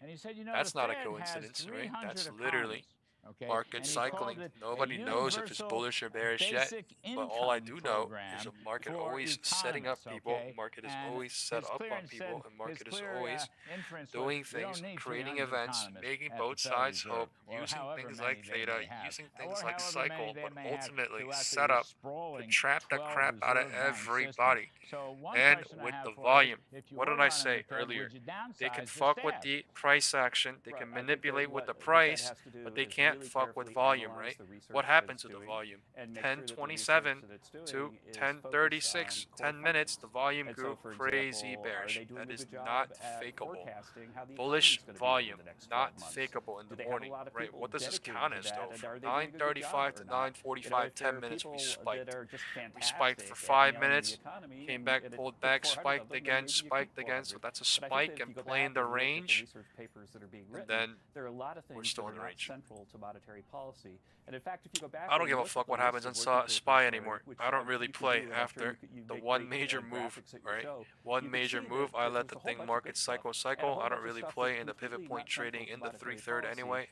I care about NVIDIA. I haven't left anything on NVIDIA. I want 182.5. Now that we have crossed the horizontal sloping and inflation is on not very good. NVIDIA. NVIDIA is down 1% I today. started my career at the New York Fed. Let's all hit the thumbs up on the video. Thank you all so much, everybody. I got into NVIDIA 2 days ago for $3. They're at 2.5, so I just need a little bit more here on 182.5. My 185s are in profit. Huge. Hugely.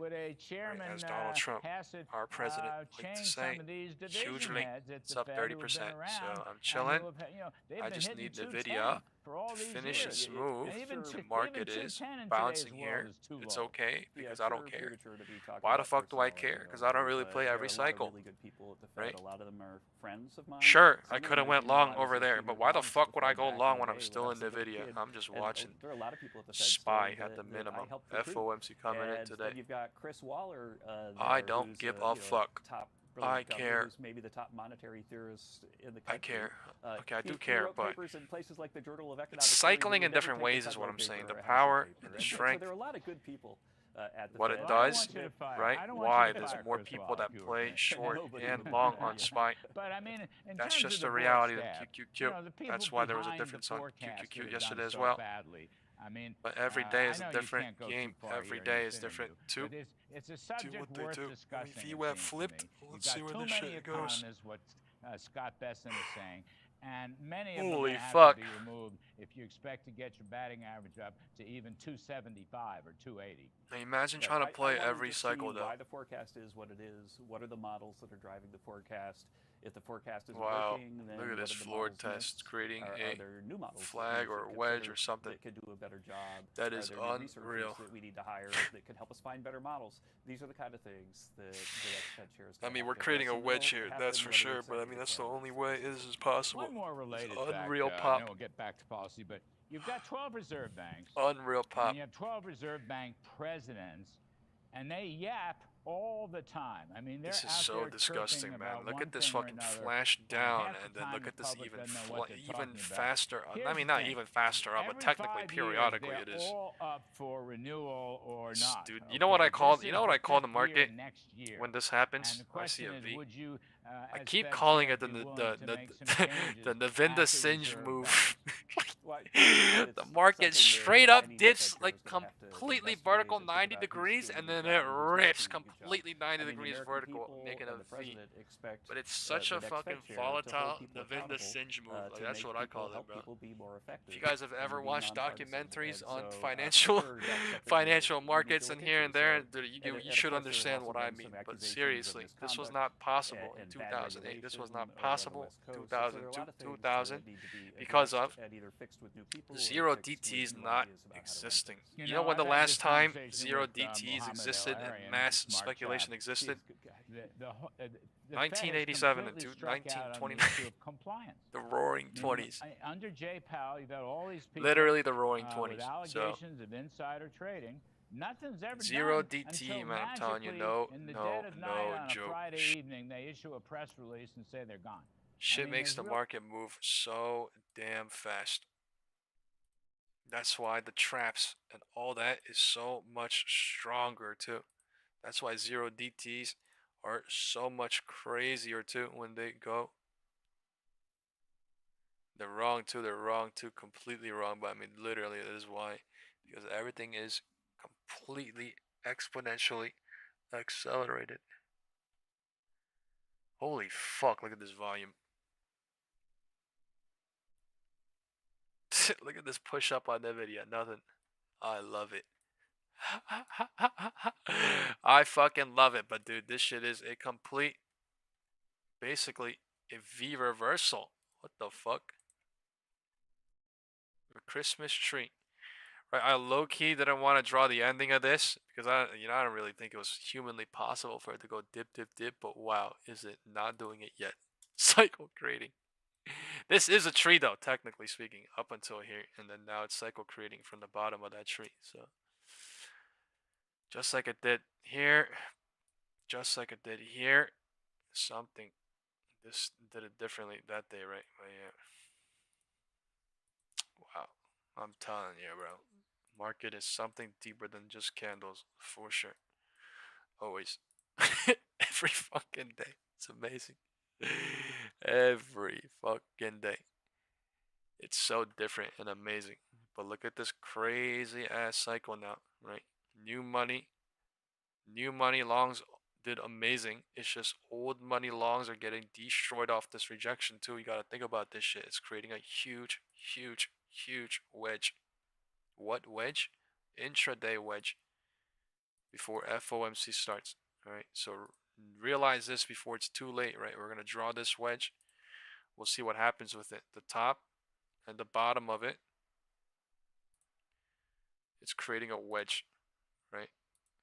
Please realize there's some sort of wedge happening. Why? It rejected fucking crazy to the floor. It did not break the floor. It found support at a random ass spot. Low of Monday. Random ass fucking spot, and it bounced, and it's rejecting at a random ass spot. What does that mean? It's creating a technical analysis cycle, something that people can rely and hope on more later. Right, deductors are able to make, but the only people that are deducting are like maybe 10-15%, and it's very rare. And it's literally people that are deducting shit going down 10-15% is very rare. Why? They're fucking huge ass intraday pivot point trading at the floor, pivot point trading at the roof. Like, what did I say, right? Smart money hedge funds don't even really play in the pivot points, right? What do? They let the market cycle bounce, and then they go in here and then get the move up, and then they leave before the 3/3. What do here? They let it cycle, they let it HOD test, HOD test, and then reject. They don't even go. They wait for a cycle confirmation. They go here and the 1/3, 2/3, and maybe in the 2/3 going into the 3/3. They leave, let the 3/3 figure shit out, create a cycle. That's all they do, baby, every day. I fucking love it. But this is what they do. NVIDIA crazy. I'm telling you, bro. People looking at candles, you see this shit and be like, oh, bullish, bullish, bullish. Oh, fuck, it's bearish now. Oh, it's bearish now. Oh, yeah, it's bullish, guys. It's bullish. Oh, yeah, bulls are gonna. Oh, yeah, bulls looking like. Oh, yeah, bears are toast. Oh, yeah. Oh, shit. Bearish. Oh, shit. Bearish. Oh, bearish. Oh, fuck. Oh, bullish. Oh, bullish. Like, dude. Impossible. Fuck are you talking about? Impossible. Market will laugh. Market will chop. Market will say thank you. Liquidity. Thank you. Oh my lord. Love it. Look at fucking QQQ. Purple box being played.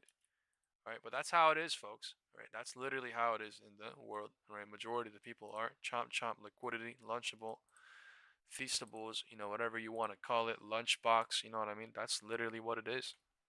QQQ going lower, and bears are in full fucking control here. NVIDIA is full on dumping. NVIDIA is at 182.5. This is where I want. It is at 180.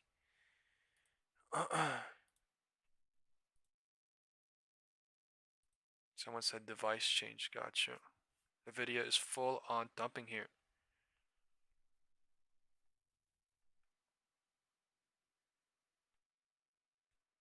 Crazy.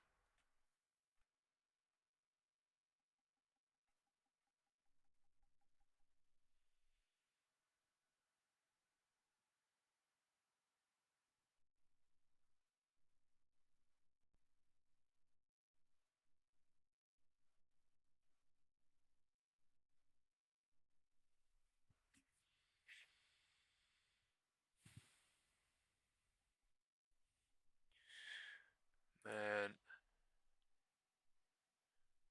NVDR.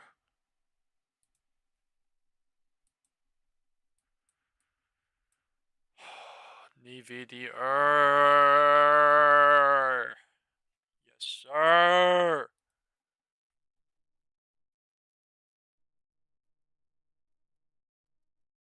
Please, we gotta see this again.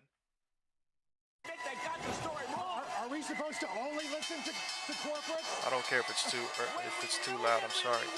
When we've been out with them, we've been involved with them for many years. Look at this fucking opening. When we know them really well, when we've been out with them, we've been involved with them for many years, and you've never let us down.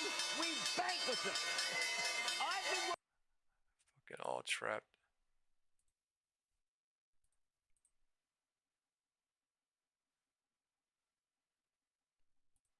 QQQ going to 620.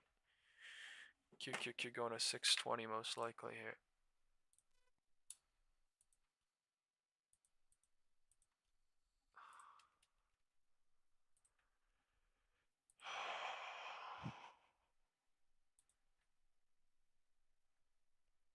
Man, FOMC not even here.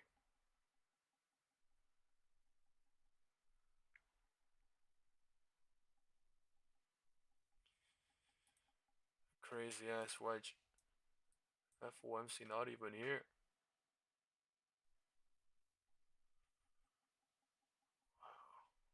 We opened here in the green box, pushed down, played in the range, dumped it off, pumped it off, dumped it off again.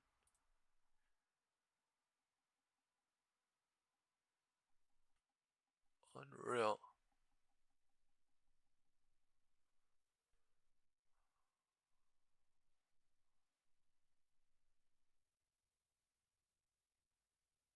Time is 11.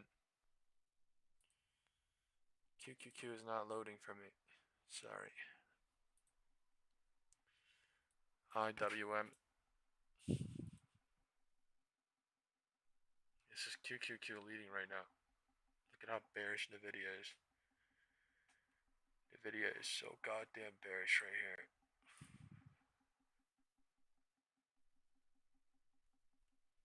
Alright. I'm out of the video. 185 puts for 3.2k here.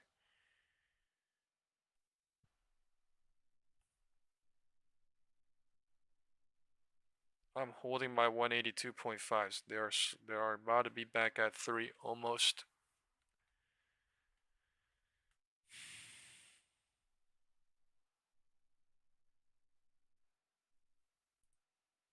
Man, look at how Dr. Barry did this shit, man.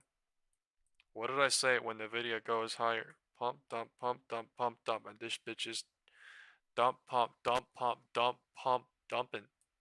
Unfucking believable, but believable. Dr. fucking Barry. Dr. fucking Barry. Dr. Barry, man. Look at this insane play on the video. Broke out of the trend line using the presidential and after hours news.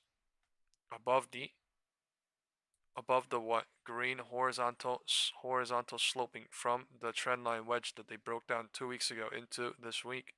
They popped it this week. And they fucking pooped it! Look at all these retail stocks stuck at 190, man. Unfucking real. But real. I believe it. It's fucking amazing. Oh my god, Dr. Barry. Dr. Barry! Dr. Barry! Holy shit, it's fucking bearish as fuck. Holy fuck. 182.5 NVIDIA. Wow. NVIDIA. Oh my lord. 180. Real fucking quick. 180 me. Come on. LOD break this shit. QQQ fucking broken.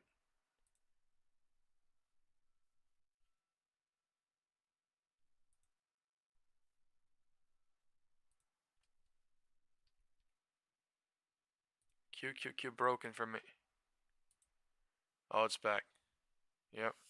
QQQ going to 620. Q going to 620.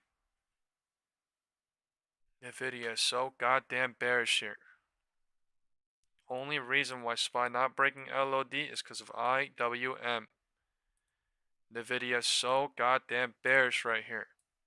Dump! Nvidia. Dump! Nvidia. Dump! Alright, today is only Wednesday. There's a fuck ton of time in two. Literally, Thursday and Friday. I'm going to hold 182.5 here. At least until 180. Crazy.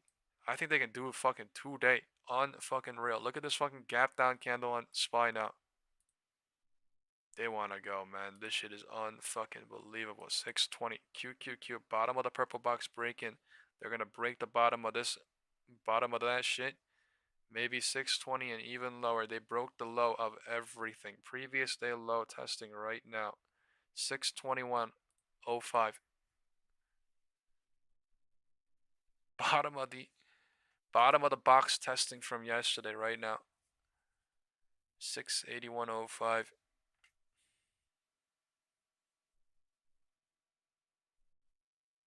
Wind direction is crazy south. I am not doing SPY here. I am not, but I'm in the video. Crazy. So I'm waiting on the video.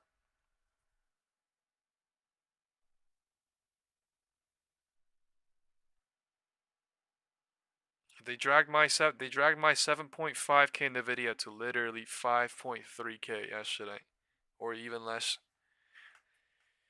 So unfucking real, but I'm at 7.5K on the video. Unfucking real. 182.5 that I joined 2 days ago. It got grinded yesterday. Even with the little dump, pump, whatever the fuck, pump, dump. Unreal. Volume is still bearish. There's a fuck ton of room on SPY because of IWM right now. Nvidia is crazy bearish today. This is Dr. Barry coming in from where he fucking wants to, where he needs to be. Unreal.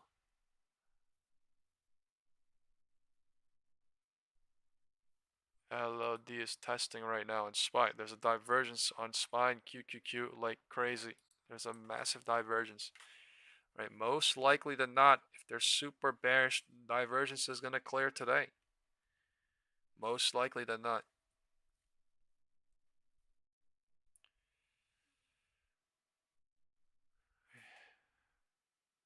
Even if they cycle bounce here for 20, 30 minutes or an hour, most likely than not. Right, wedge is being broken down. Wedge that they just created today, literally 1 hour ago. 1040. 1050. This is crazy. Look at that 10-minute fucking bounce. 1040 to 1050.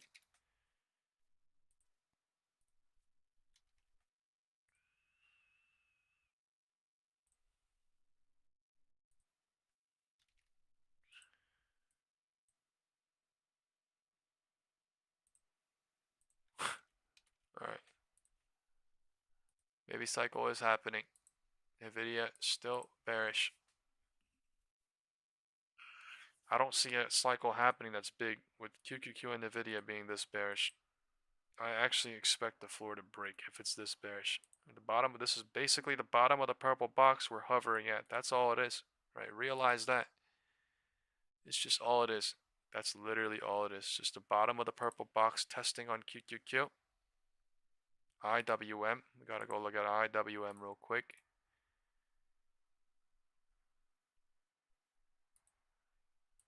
Okay.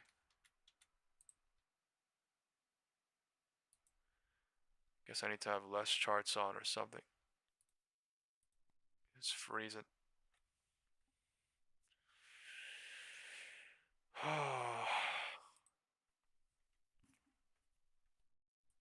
Fomc is here in 2-3 hours, and the market moved crazy already today.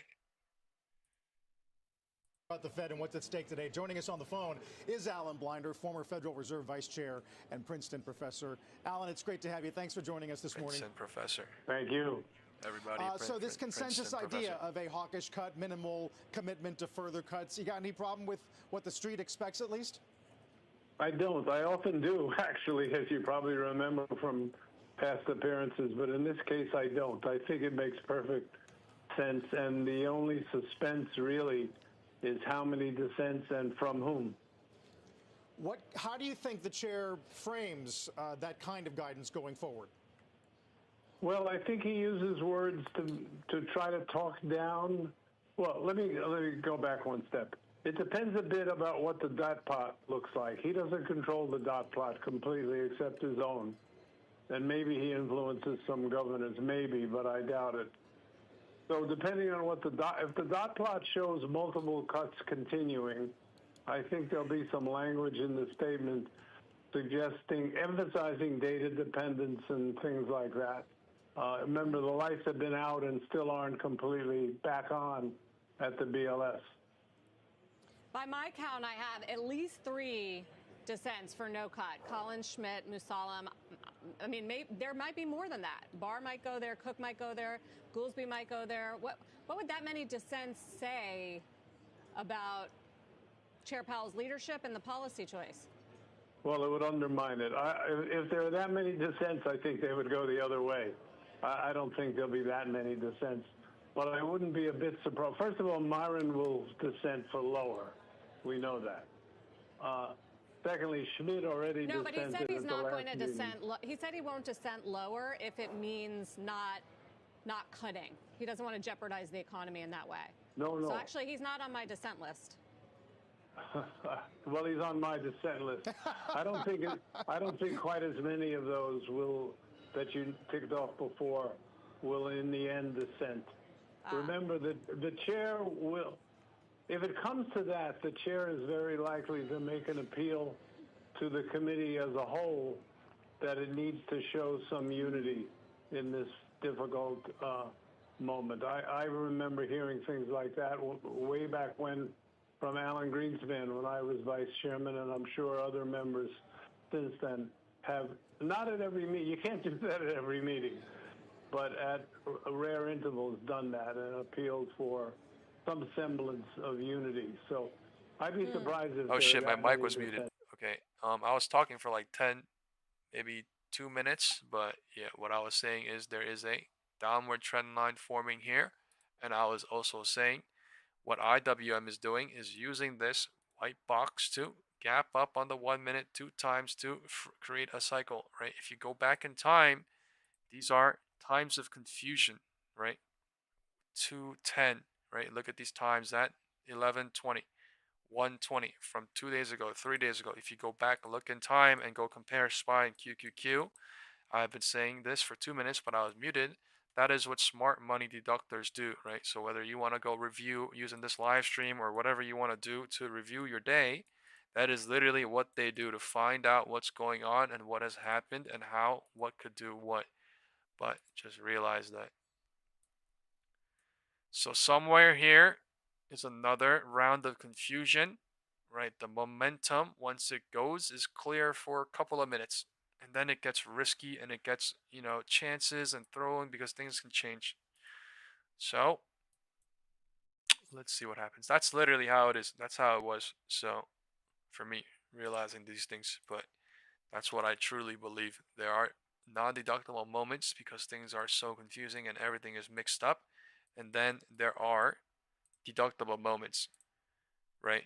From, for example, checkpoint 1 to checkpoint 2, from this cycle to this cycle, showing this to this. That's what I mean. But not every candle, not every cycle is a clear directional moment. It's actually a confusing moment. So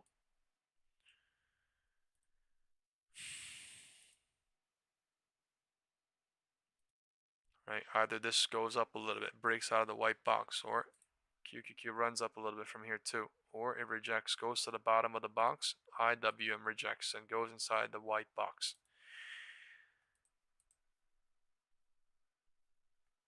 Time is 11:10.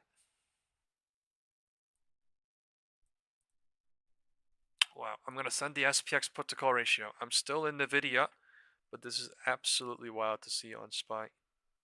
That is something.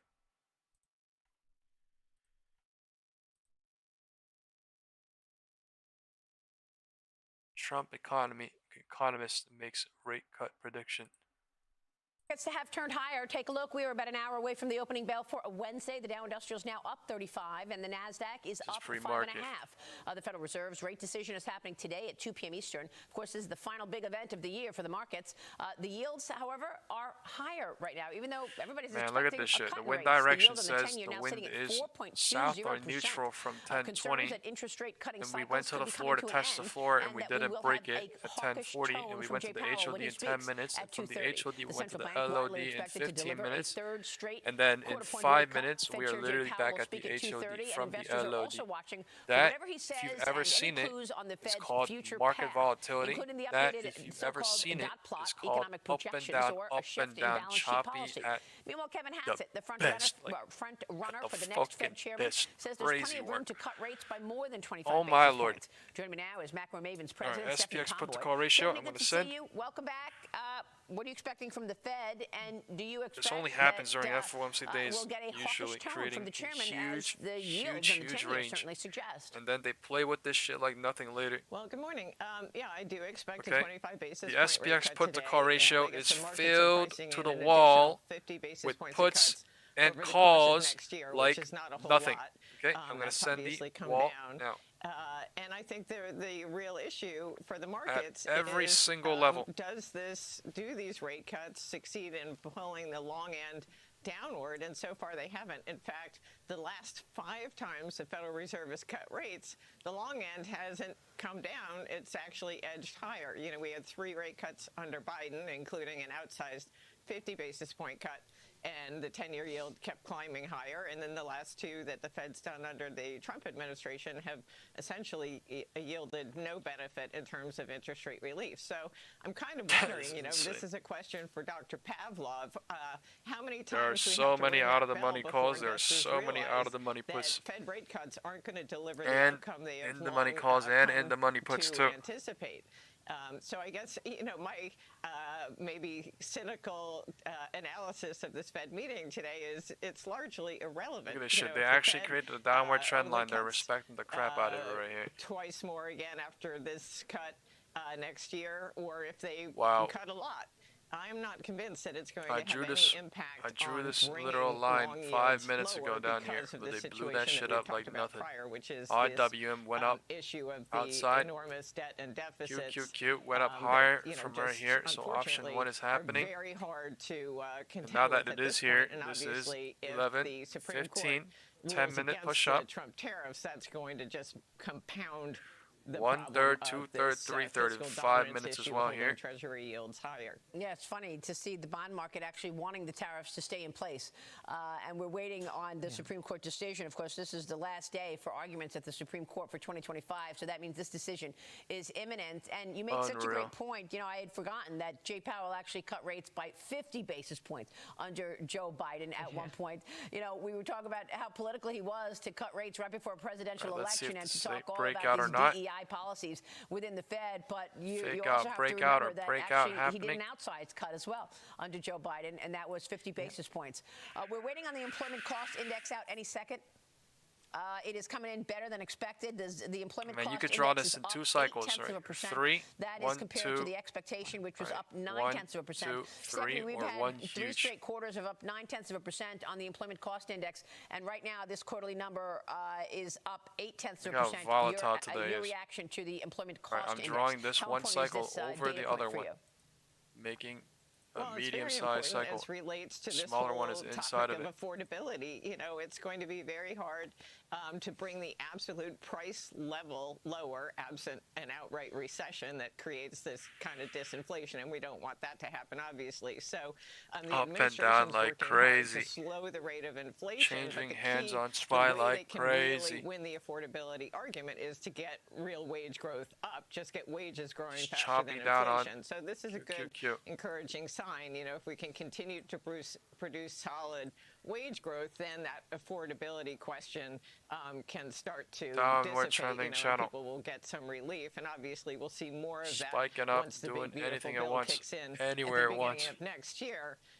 The issue, and I hate to be a broken record on it, is whether the relief provided on the real income front is sufficient to offset the tax of higher interest expense across the entire economy, not just for the federal government, but also consumers. Yeah, and literally, corporations you know, who are struggling instead to of, service you got to debt think about it at like this. stubbornly Instead of every fucking moment being bullish or every single fucking moment being bearish, there's actually things called creating cycles and then, you know, choosing to be bullish or bearish, showing this and this. So brother, man. And in fact, right now, the Fed, Some people as it understand, prepares to some meet people or will never announce its understand. But at the action end of the today, day, I've already went inflation through this shit a year expectations ago. have come So down pretty meaningfully. you know, the not faster just you in understand, the tips, that's you know, the better in it the is for credit markets, anybody, but also in the especially latest yourself. But New yeah, York Fed consumer expectations that's how the market survey, is, and nothing will inflation change. So expectations have started to tail lower, which is a very not every positive moment is sign, bullish and or bearish obviously or stands in this or stark this or green contrast candle or red to the candle. Like backdrop it's when the just Fed creating a cut cycle. rates under Biden Doing for deductible no apparent moments to reason create other a than setup. politically. Well, look, President Trump is trying to message out that story and has done so last night in Pennsylvania and will continue this in the new year. Kevin Kelly, jump in here. Yeah, Stephanie, I wanted to get your take on the labor market because we've seen actually the ADP reports, 3 out of the last 4 have been negative. So I wanted to get your take on the Fed cutting rates, and do you think they're going to need to continue to do that into 2026 on what you're seeing in the labor market? Spiking out again. Thinking about going solar, but not sure whether it's worth it for your home. People just live the way they live, bro. It is what it is. Well, Nothing I agree. gonna I mean, the change. backdrop today, again, is, you know, reinforces a Fed cut much more so than the cuts that we saw under the prior administration. There's actually an argument to be made from the standpoint of the weakening in the labor market and the tailing down of inflation expectations and the actual inflation rate. Wow, HOD. But, you know, again, I come back to this idea. I'm not 100% convinced that it's going to provide the relief that it has in years prior, just because we're now in this kind of new, I hate to use the phrase, a new paradigm, given the fiscal IWM, full recovery on the tree. It's going to make it very, very difficult to coax long rates lower. And, you know, we really want to see relief, obviously, to consumers in the form of lower mortgage rates. And I don't know if credit card rates will ever come down, but, you know, just generally lower borrowing costs. And as yet, that hasn't materialized. But, you know, again, that's why the emphasis has to come back to creating real solid job growth and strong wage growth. And obviously, the administration's doing everything they can on that score. And so we'll see when the big, beautiful bill kicks in next year to what degree all See, of when that things like this happen, I is just let it able be. to offset I'm still in the video, but I mean, really new creating a new setup that we're having with these stubbornly high interest rates because of the debt and deficits that were built up over the last people can't several control years. themselves here. Beautiful bill They should look be at the a tailwind candle for and the they're like, markets. ah, it's been bullish. Do And they go in here and you think the rally continues in 26? That's literally what it is. Well, as I keep saying to you, Maria, you know, I'm not going to fight this market. I swear, I think the candles, that you're still I swear, better to hold hard someone on assets YouTube versus told me, paper assets, bullish, I swear, dude, I don't understand. Is this news? And then they get fucked on using cycle. They get fucked on using emotions. And then, they literally sit there and blame everything but themselves. And then they find the solution in everything but the answer, which is themselves. So it's really, really sad, but I mean, it's true. That I'm talking about the people that come and go in the channel, the in and out, in and out, in and out, in and out constantly. But I mean, that's literally how it is. Literally, nothing's ever going to change for themselves because they're not changing internally, and that's not changing who they are internally. But that's how this is how it's designed, is what I'm trying to say. You have to at some point realize that, you know, when they're showing so many red, that's like a part of the game. When you have to realize when they're showing so much green, that's like a part of the game too. Like, it's just all so perfectly designed for people to be like, oh, this is so easy, so it's gonna be green, oh, forever, and then it's gonna be red, it's gonna be forever, and then the majority, Right? I keep saying the majority gets fucked. I'm not the majority. So that's why I keep saying it, but I mean that's literally how it is. Nothing will ever change, but I'm like this because I was like this to myself, and I have been like this to myself, and I am like this for myself. So, yeah. I don't really have any care to, better the lives of anyone that is not trying to deduct or fucking trying to read the chart for themselves, right? If they care about candles, they care about candles. They need to find people that are like, oh, candle this, oh, candle that. They have no idea what the fuck is happening to the market ever, weekly, intraday, monthly, and they just literally candle. So, I really have no fucking time. Like, people, please need to understand. Like, they just literally come and troll and then just go and then come back and come and whatever, bro. But it's just, you gotta go. Period. It ain't no coming back. Period. Why? Because that's how it was for me. Right away to help set and up I the said action to my today. own self, All right, KG, all eyes gone. on the Fed today. Let's get folks set up with the expectations. Yeah, well, I want to grow a good community for myself too. Let's keep it like that, man. Today's meeting, there's over a 90% chance, if you're looking at the Fed Watch tool, that's going to happen. But I think the really big mover for this market is going to be the commentary. Things are looking bullish on SPY. The statement, as well as the summary of economic projections, which is really going to give us a little bit more of a path forward as to what we are going to focus on for 2026. If you kind of look back at the March projections, Diane, we pretty much hit on every single metric from the Fed except for GDP growth, which is actually better. I don't know why they didn't make the LOD at 11:05. So how do they position themselves for more rate cuts in 2026? I think that's going to be the biggest question. Right now we have 2 priced in. But I don't really care because I got the fuck out. June, but that could obviously move as the economic data kind of rolls in over the next week and a half or so.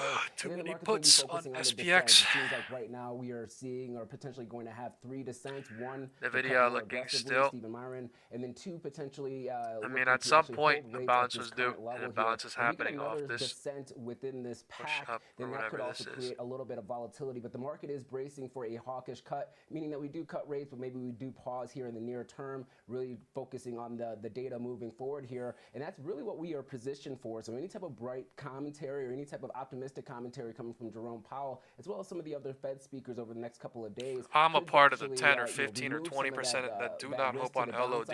Right? Why do I have fucking rules like this when I say this is LOD testing, LOD hoping, HOD testing, HOD hoping, for me to sit there and fucking be like, oh, nah, dude. I actually fucking care about the shit I go through and what I do and how I do things, so it's what it is. After the event, there's a reason why I say majority gets gotten the LOD, HOD test, because that's human greed, that's human emotion, right? We're literally that's how it is. We're primitive as fuck, so forecasting can Powell it's literally how it is, man. A little bit in the dark on things are the way it is because then, of the way it is. Ain't nothing gonna ever fucking change ever. So, at some point in 2026, it won't be like this forever. I'm okay with that. There's a lot of third-party data that is out there. I came to a realization of that a long fucking time ago, and I actually came to love that. So we get on a weekly basis now, as well as their monthly employment change numbers. Nothing will ever change, no matter that as a guide. What. And you are right. Jerome Powell is probably going to set it up so the next Fed chair can really kind of command the space and really give that vision moving forward. But he's still only one member. You still need the how fucking hard is it to candle trade, though?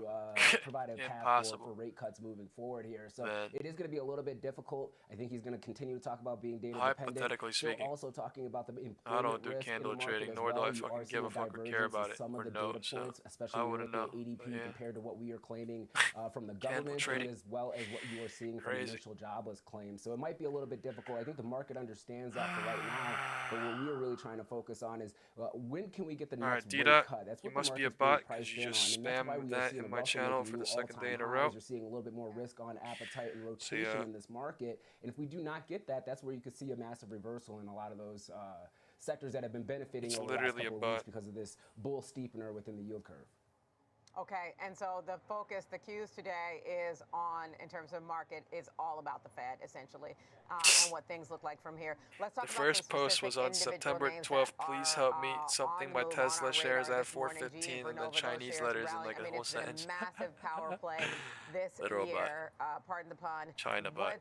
What are some of your takeaways with regard to Stay this away from me, update guidance? Yeah, Get you are away seeing a from nice me. little breakout from this consolidation pattern that GE Vernova has been in for, let's say, the last 2 weeks, 3 weeks or so. But they did update their guidance when it comes to revenue, especially when you're looking at their 2028 forecast. Their new revenue guidance is looking at $52 billion by 2028 for revenue. Previously, that was $45 billion. They also adjusted their EBITDA margin to the upside as well, so profitability getting better for the company. They're expecting that now to reach 20%. Previously, they targeted that at 14%.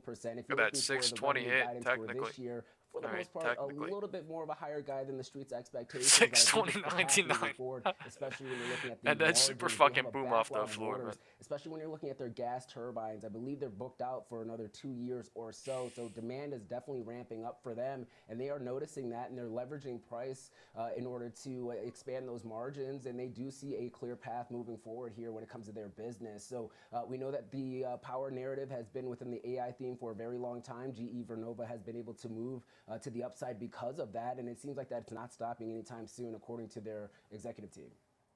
Okay, yeah, I mean, look, and you got at least one analyst out this morning, actually a couple adjusting their price targets on GE Vernova. JP Morgan Chase raising it to 1,000 from 740. They're bullish. They're maintaining that overweight rating. Similar to Barclays maintaining overweight, raising their price target to a lesser level to 800 from here. So both see strength to come. JP Morgan Chase even more bullish. Palantir, I know you're across that. Shares moving a little bit higher this morning. Take us through the trigger.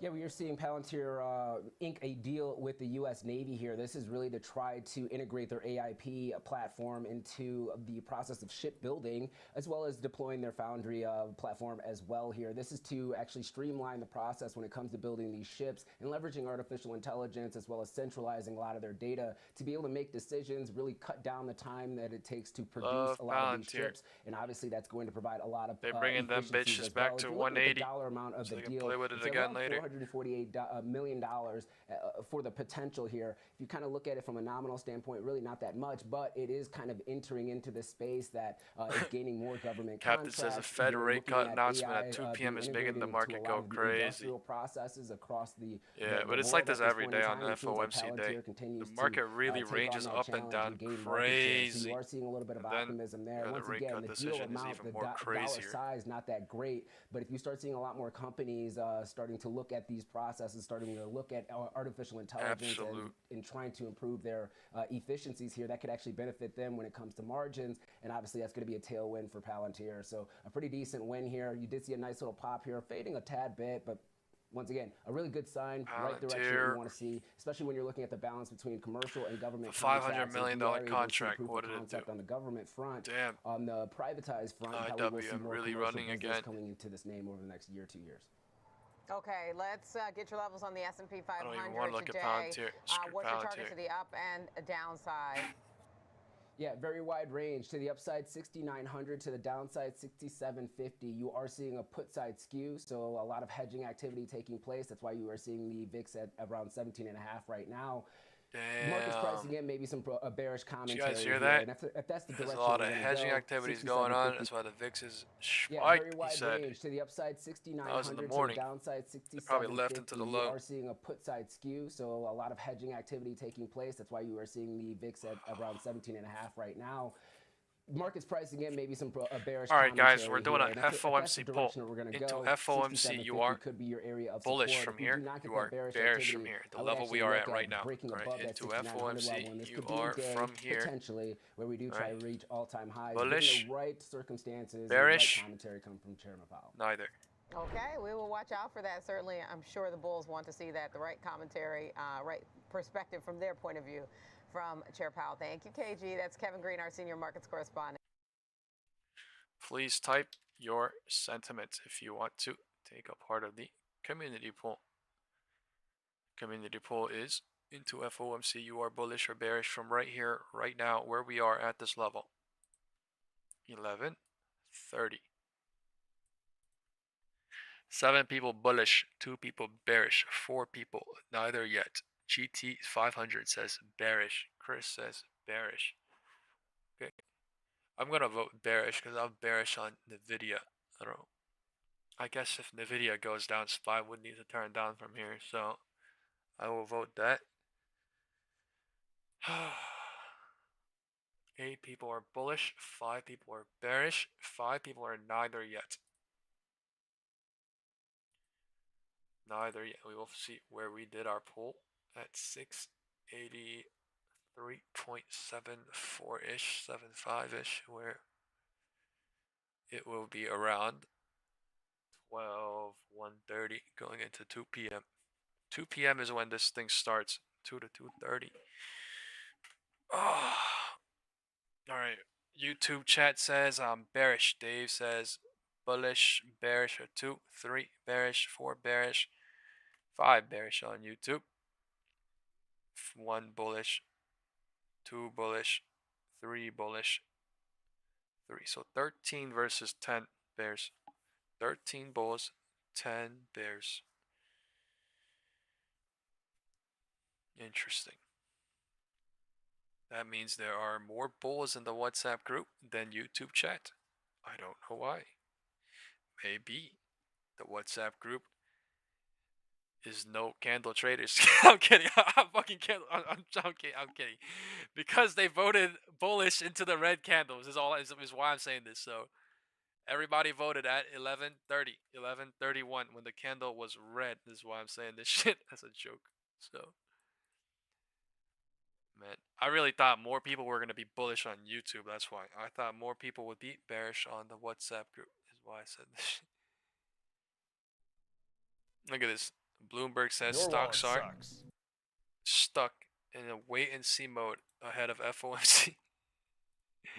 Is it really though? Market wants a rate cut, but honestly, the market's already got it priced in. So it's much more about I mean, the path it was forward bearish, from and then here. it was bullish, and Our then it was base bearish, case and then is it's maybe bullish. we So get technically, another yes. 1-2 as a stretch assignment downward rate trend. cuts in the new SPY, year. But I think the market is maybe particularly interested bullish in trend. what the Fed break says the LOD, today about the so liquidity profile of sideways the market. trend. You know, are bank reserves IWM too low? going What are bullish. they thinking as it relates to 0.31%. QE or maybe a QE light kind of program? Some of those other crazy. It topics was I think are bearish. going to be more important today in terms of the market's path forward than just 25 bips.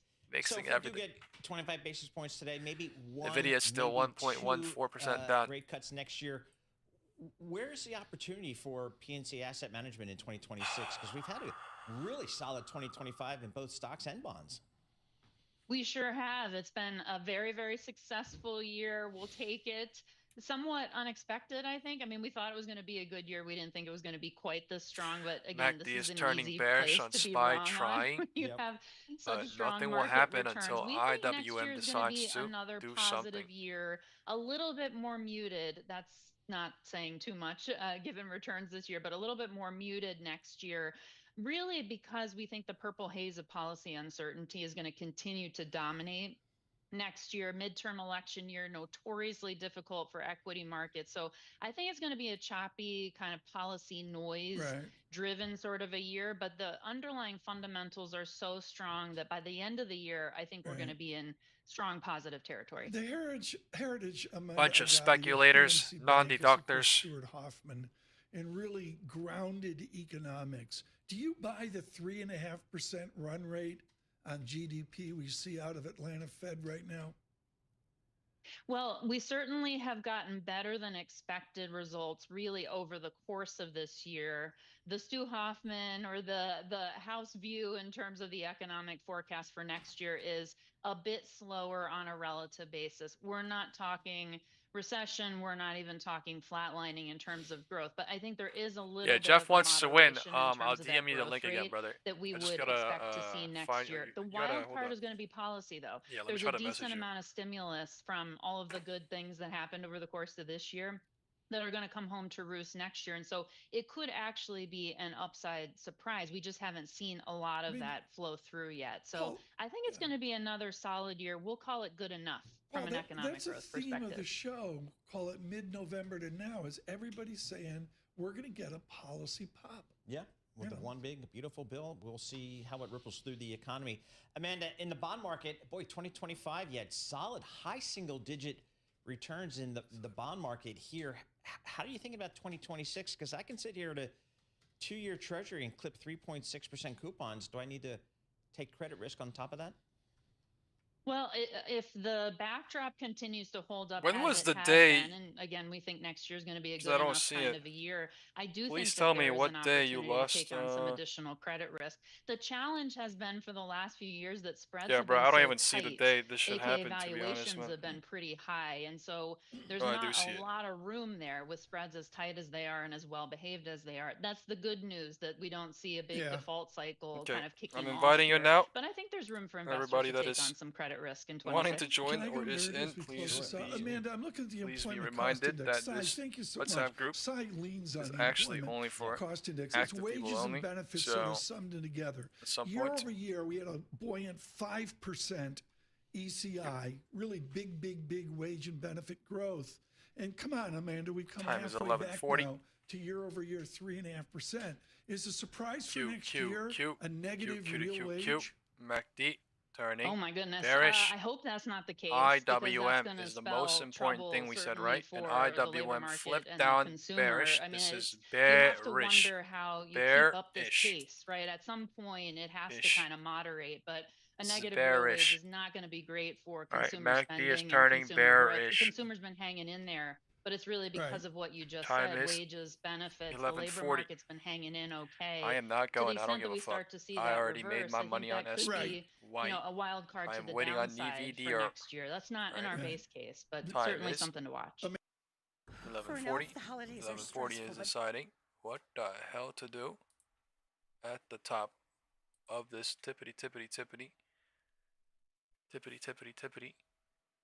cycle.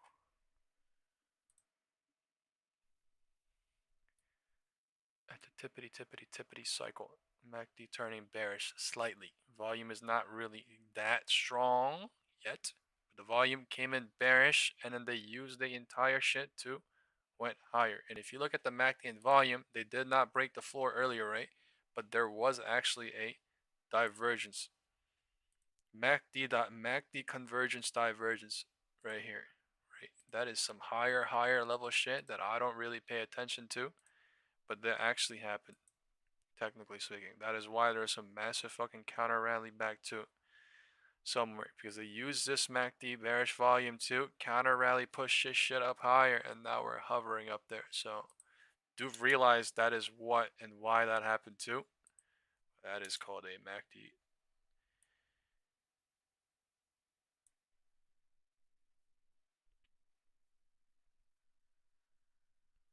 There's some pro traders that just go off straight off that alone too. But I mean, I was literally done down here. Like now looking at it, that is literally why. MACD was not bigger than here. That is once in a setup type of shit. Same thing on QQQ.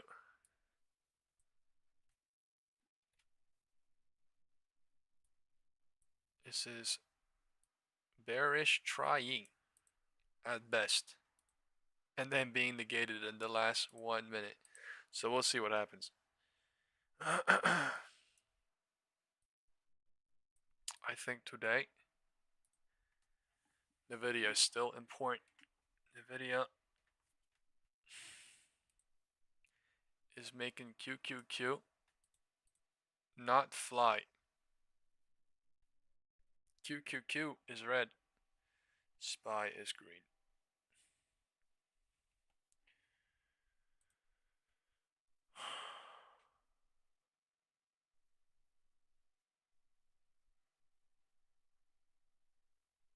Man, this Kevin Hassett guy coming out keeps saying there says room for bigger Fed cut. Like that, he's just coming out saying, talking, man.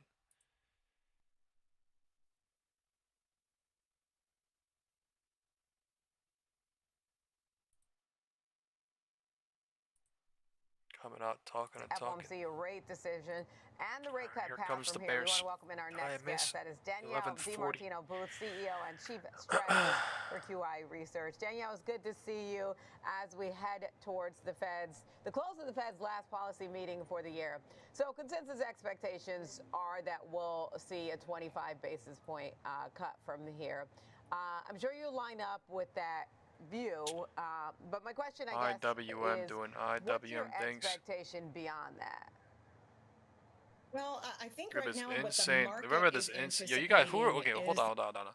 Who remembers this insane 5-minute gap they created? Now that I'm thinking back too, that's literally what they were waiting on too, with the divergence convergence by going LOD. All this shit was almost pre-planned. This random ass fucking crazy ass bounce at 11:05 into 11:30. Why? Because if you look at IWM, this level 11:10 is at the minimum here. So they're saying at the minimum they're gonna rip this bitch up to 683. Gap fill that on IWM. Be like, oh, the setup is done. Oh, the setup has played. And then they trap everybody up here on fucking candles again. And then they decide what to do into FOMC. You cannot make this shit up, right? You guys fucking see that, right? That is fucking setup. That is actually set up. Yeah, bro, that is actually set up with the MACD and divergence helping perfectly, but that is actual setup right there. That 1 minute gap being left like that. And now this gap being left like this, I don't know. This shit is hoping for now, but it could fill later during FOMC. That is crazy.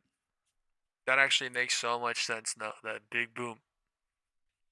And that is also the reason why it would have been so smart to leave faster, but I really wanted my profits. I literally left at the pure bottom. I did not leave on the video yet, and that is absolute chicanery, but also beautiful setup at the finest, right? Because if you don't see that and you're not a part of that and you do not realize that's going on, it's absolute fucking chicanery. It's absolute horseshit. And it's absolute fucking, bullshit, whatever the fuck, horseshit, right? But if you understand what's going on, and if you see that for what it is, and you're somehow able to get the move up, move down, and do that shit, bro, imagine, man, right? I don't even have to fucking imagine because I fucking know.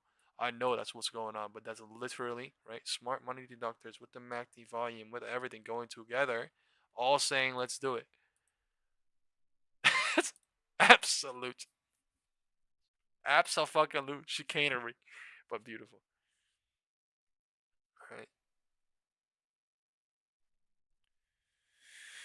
Holy we're really going to see a shallower path going into the first half of 2026. Really, the first 5 months of the year, that would be the end of Powell's term as chair. And I think that they see most Fed officials as being more hawkish than even the data would suggest that they should be, again, until there's a change of leadership, presumably in the second half of the year. And then, Danielle, one of the things that seems to be apparent from the last meeting and even the lineup of speakers that we heard before the Fed's quiet period was that there is dissent in the room, which is unusual, the amount of dissent. What are you expecting on that front? I would not be surprised to see another double dissent, if not even perhaps a triple dissent. And again, I think the key here is on both sides of the decision. In other words, we could see once again somebody who's saying we should not have cut rates at all, and somebody, again, beyond all right, guys, Stephen Myron, I would not be surprised let's hit to the see thumbs up. Two all right, we have 160 people who here. felt that we should Do have me a pressed favor, forward. hit the thumbs up, everybody, I used so to we be can at the get Fed. I still the say we algo sometimes. going for But the the YouTube, Fed should have for the pressed forward FOMC. with a 50 basis point cut today. There are Rate so cut many decision, cross please. currents in the All right. data right now, but we do Market know is from week to week and everything we're hearing, unbelievably and from cycling Americans, today, amazingly using that the setup. job market is simply not what it needs to be. That's literally. And that's the thing, because one of the things, obviously, that the Fed has to be relying on is more of the private sector data, because we do continue to get ADP, but we're still behind. All right, everybody, hit the thumbs up on the video, please. All right. Shutdown. For so it feels like it does all the new people that can come in into the rest of the day, into FOMC today at 2 p.m. And if you are a new watcher, make sure you hit the subscribe button. What we do on this channel is That's a very good market question, intraday because index the inflation analysis that does using matter to so many setup, Americans, whether you're deductions, talking about logical, their utility right? Things bills that are happening that have gone live through the roof because they've got a 24/7 data center in every their backyard, single day. or food So costs. if you like These are the that sort of types of inflation stuff, over which the Fed has this is absolutely no polar control. bears. All right, if And you when like it that comes sort of to things like stuff, spending on services, you are at the you're right hearing American place, families saying, my fucking we're not friend. taking the vacation. All right, We're trend not line splurging breakdown on this or on that. Discretionary QQQ spending has trying. taken a serious hit. All right, there That's the could kind of be a inflation bounce that the here, Fed can sure, control for. maybe, I don't know, but So all you I know revert was back to they've what been we started bearish talking since about. If they can't control for the type of inflation literally that's rising, 11:37, and that's why they look at 11:40. core inflation. I If literally they said in can't the control WhatsApp for group, that, this is why aren't they bearish. leaning harder on their They employment are mandate, unless bearish. the Fed is trying to be Right, this is more the political? 1/3, 2/3, 3/3 bear cycle, deciding whether to other go point you were lower making about, the into first half of 1150 or not. 2026 may look different than the second half Thank of you all that have 2026. hit the like button. Given We what have 10 markets are people expecting, joining how already should everyday because you have hit investors the think like about button. a So potentially please sudden do policy that. pivot halfway through next year? Right, please do that. You We know, went what I down think is for most 15 interesting minutes is that just markets now. are Cycle forward-looking is mechanisms, possible. Bounce is and possible. Just the question presumably is they how would have long, already seen how through short, to a more how dovish big, pivot, where and they would be to, pricing in what anticipation for of that. is the And yet most that's not what important we're thing seeing. to So I realize think and we're in a very understand, highly right? unusual MACD, market volume, dynamic right now, where setup, investors have most a important shit. difficult time Not ascribing going lower, why hovering, the market is chopping. All right, behaving the let's way see it what the is hell happens. today, I can't and call not things for sure. anticipating, I presumably, can just a see much different path for Fed rate cuts what's really going on starting after. in May.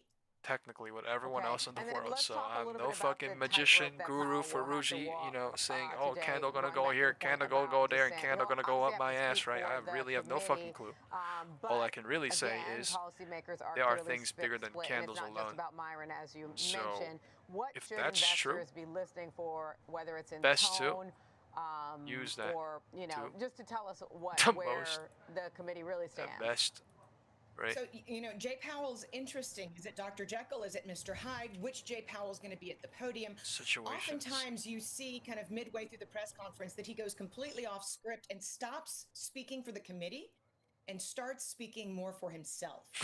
And that's what I'm going to be looking for. Jerome Powell, folks. Thank you all. Okay. Right, today All right. That is Danielle Jerome DiMartino, Powell's both last CEO and Chief Strategist for QI rate cut Research. decision. Again, when we look at the CME Fed Watch tool, the consensus is that we'll see a rate Let's cut. all The hit thumbs expectation up 25 on the video. basis We are points later today. at 75. We have 100 people that have not hit the thumbs up on the video yet. Please, please.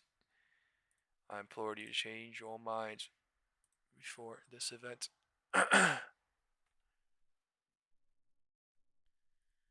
Oh, they're talking about all the our things. Next guest, though, talk about the Fed rate cut decision that we have coming up and the to continue, and there's still a chance we may not get a cut today because we're missing data, and the FED has suboptimal economic perspectives right now, despite the declining job environment. And so, there is a good chance that we'll have a quarter-point rate cut, but nothing is guaranteed at this point.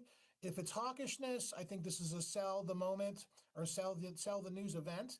And we'll see the market begin to sell off as bearishness has been creeping in all morning in anticipation of Jerome Powell acting as the third year as being the financial Grinch in December.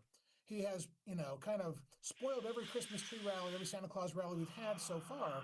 And so I expect that tonality to continue at this time. But we just need his heart to grow a little bit, Marley. If his financial heart could grow, He's calling and we could him. lower They're rates, calling him the what a Christmas gift that would be Grinch. for the American consumer. Is this bullish? So if we get the rate cut, honestly, you're one of the first I'm guests who's kidding. actually brought up the possibility that we have no guarantee here. Yes, it is 90% factored in, and most people are expecting it, but there is no guarantee we're getting a cut today. Calling him the Let's Christmas assume that we Grinch, do. guys. We You're saying this do Christmas have rally is several going to people who brought stop up with to me him, the possibility and they that might we may pump it see on a that. No, I'm different kidding. Jerome Powell today than we normally see because he's Oh, on his my. way out. Do you think there is a possibility that we news. don't get what you call the Grinch Powell and we get a more open, more vocal Powell? All right, because at guys. this point, he really Santa has Powell nothing or to lose. Grinch Powell?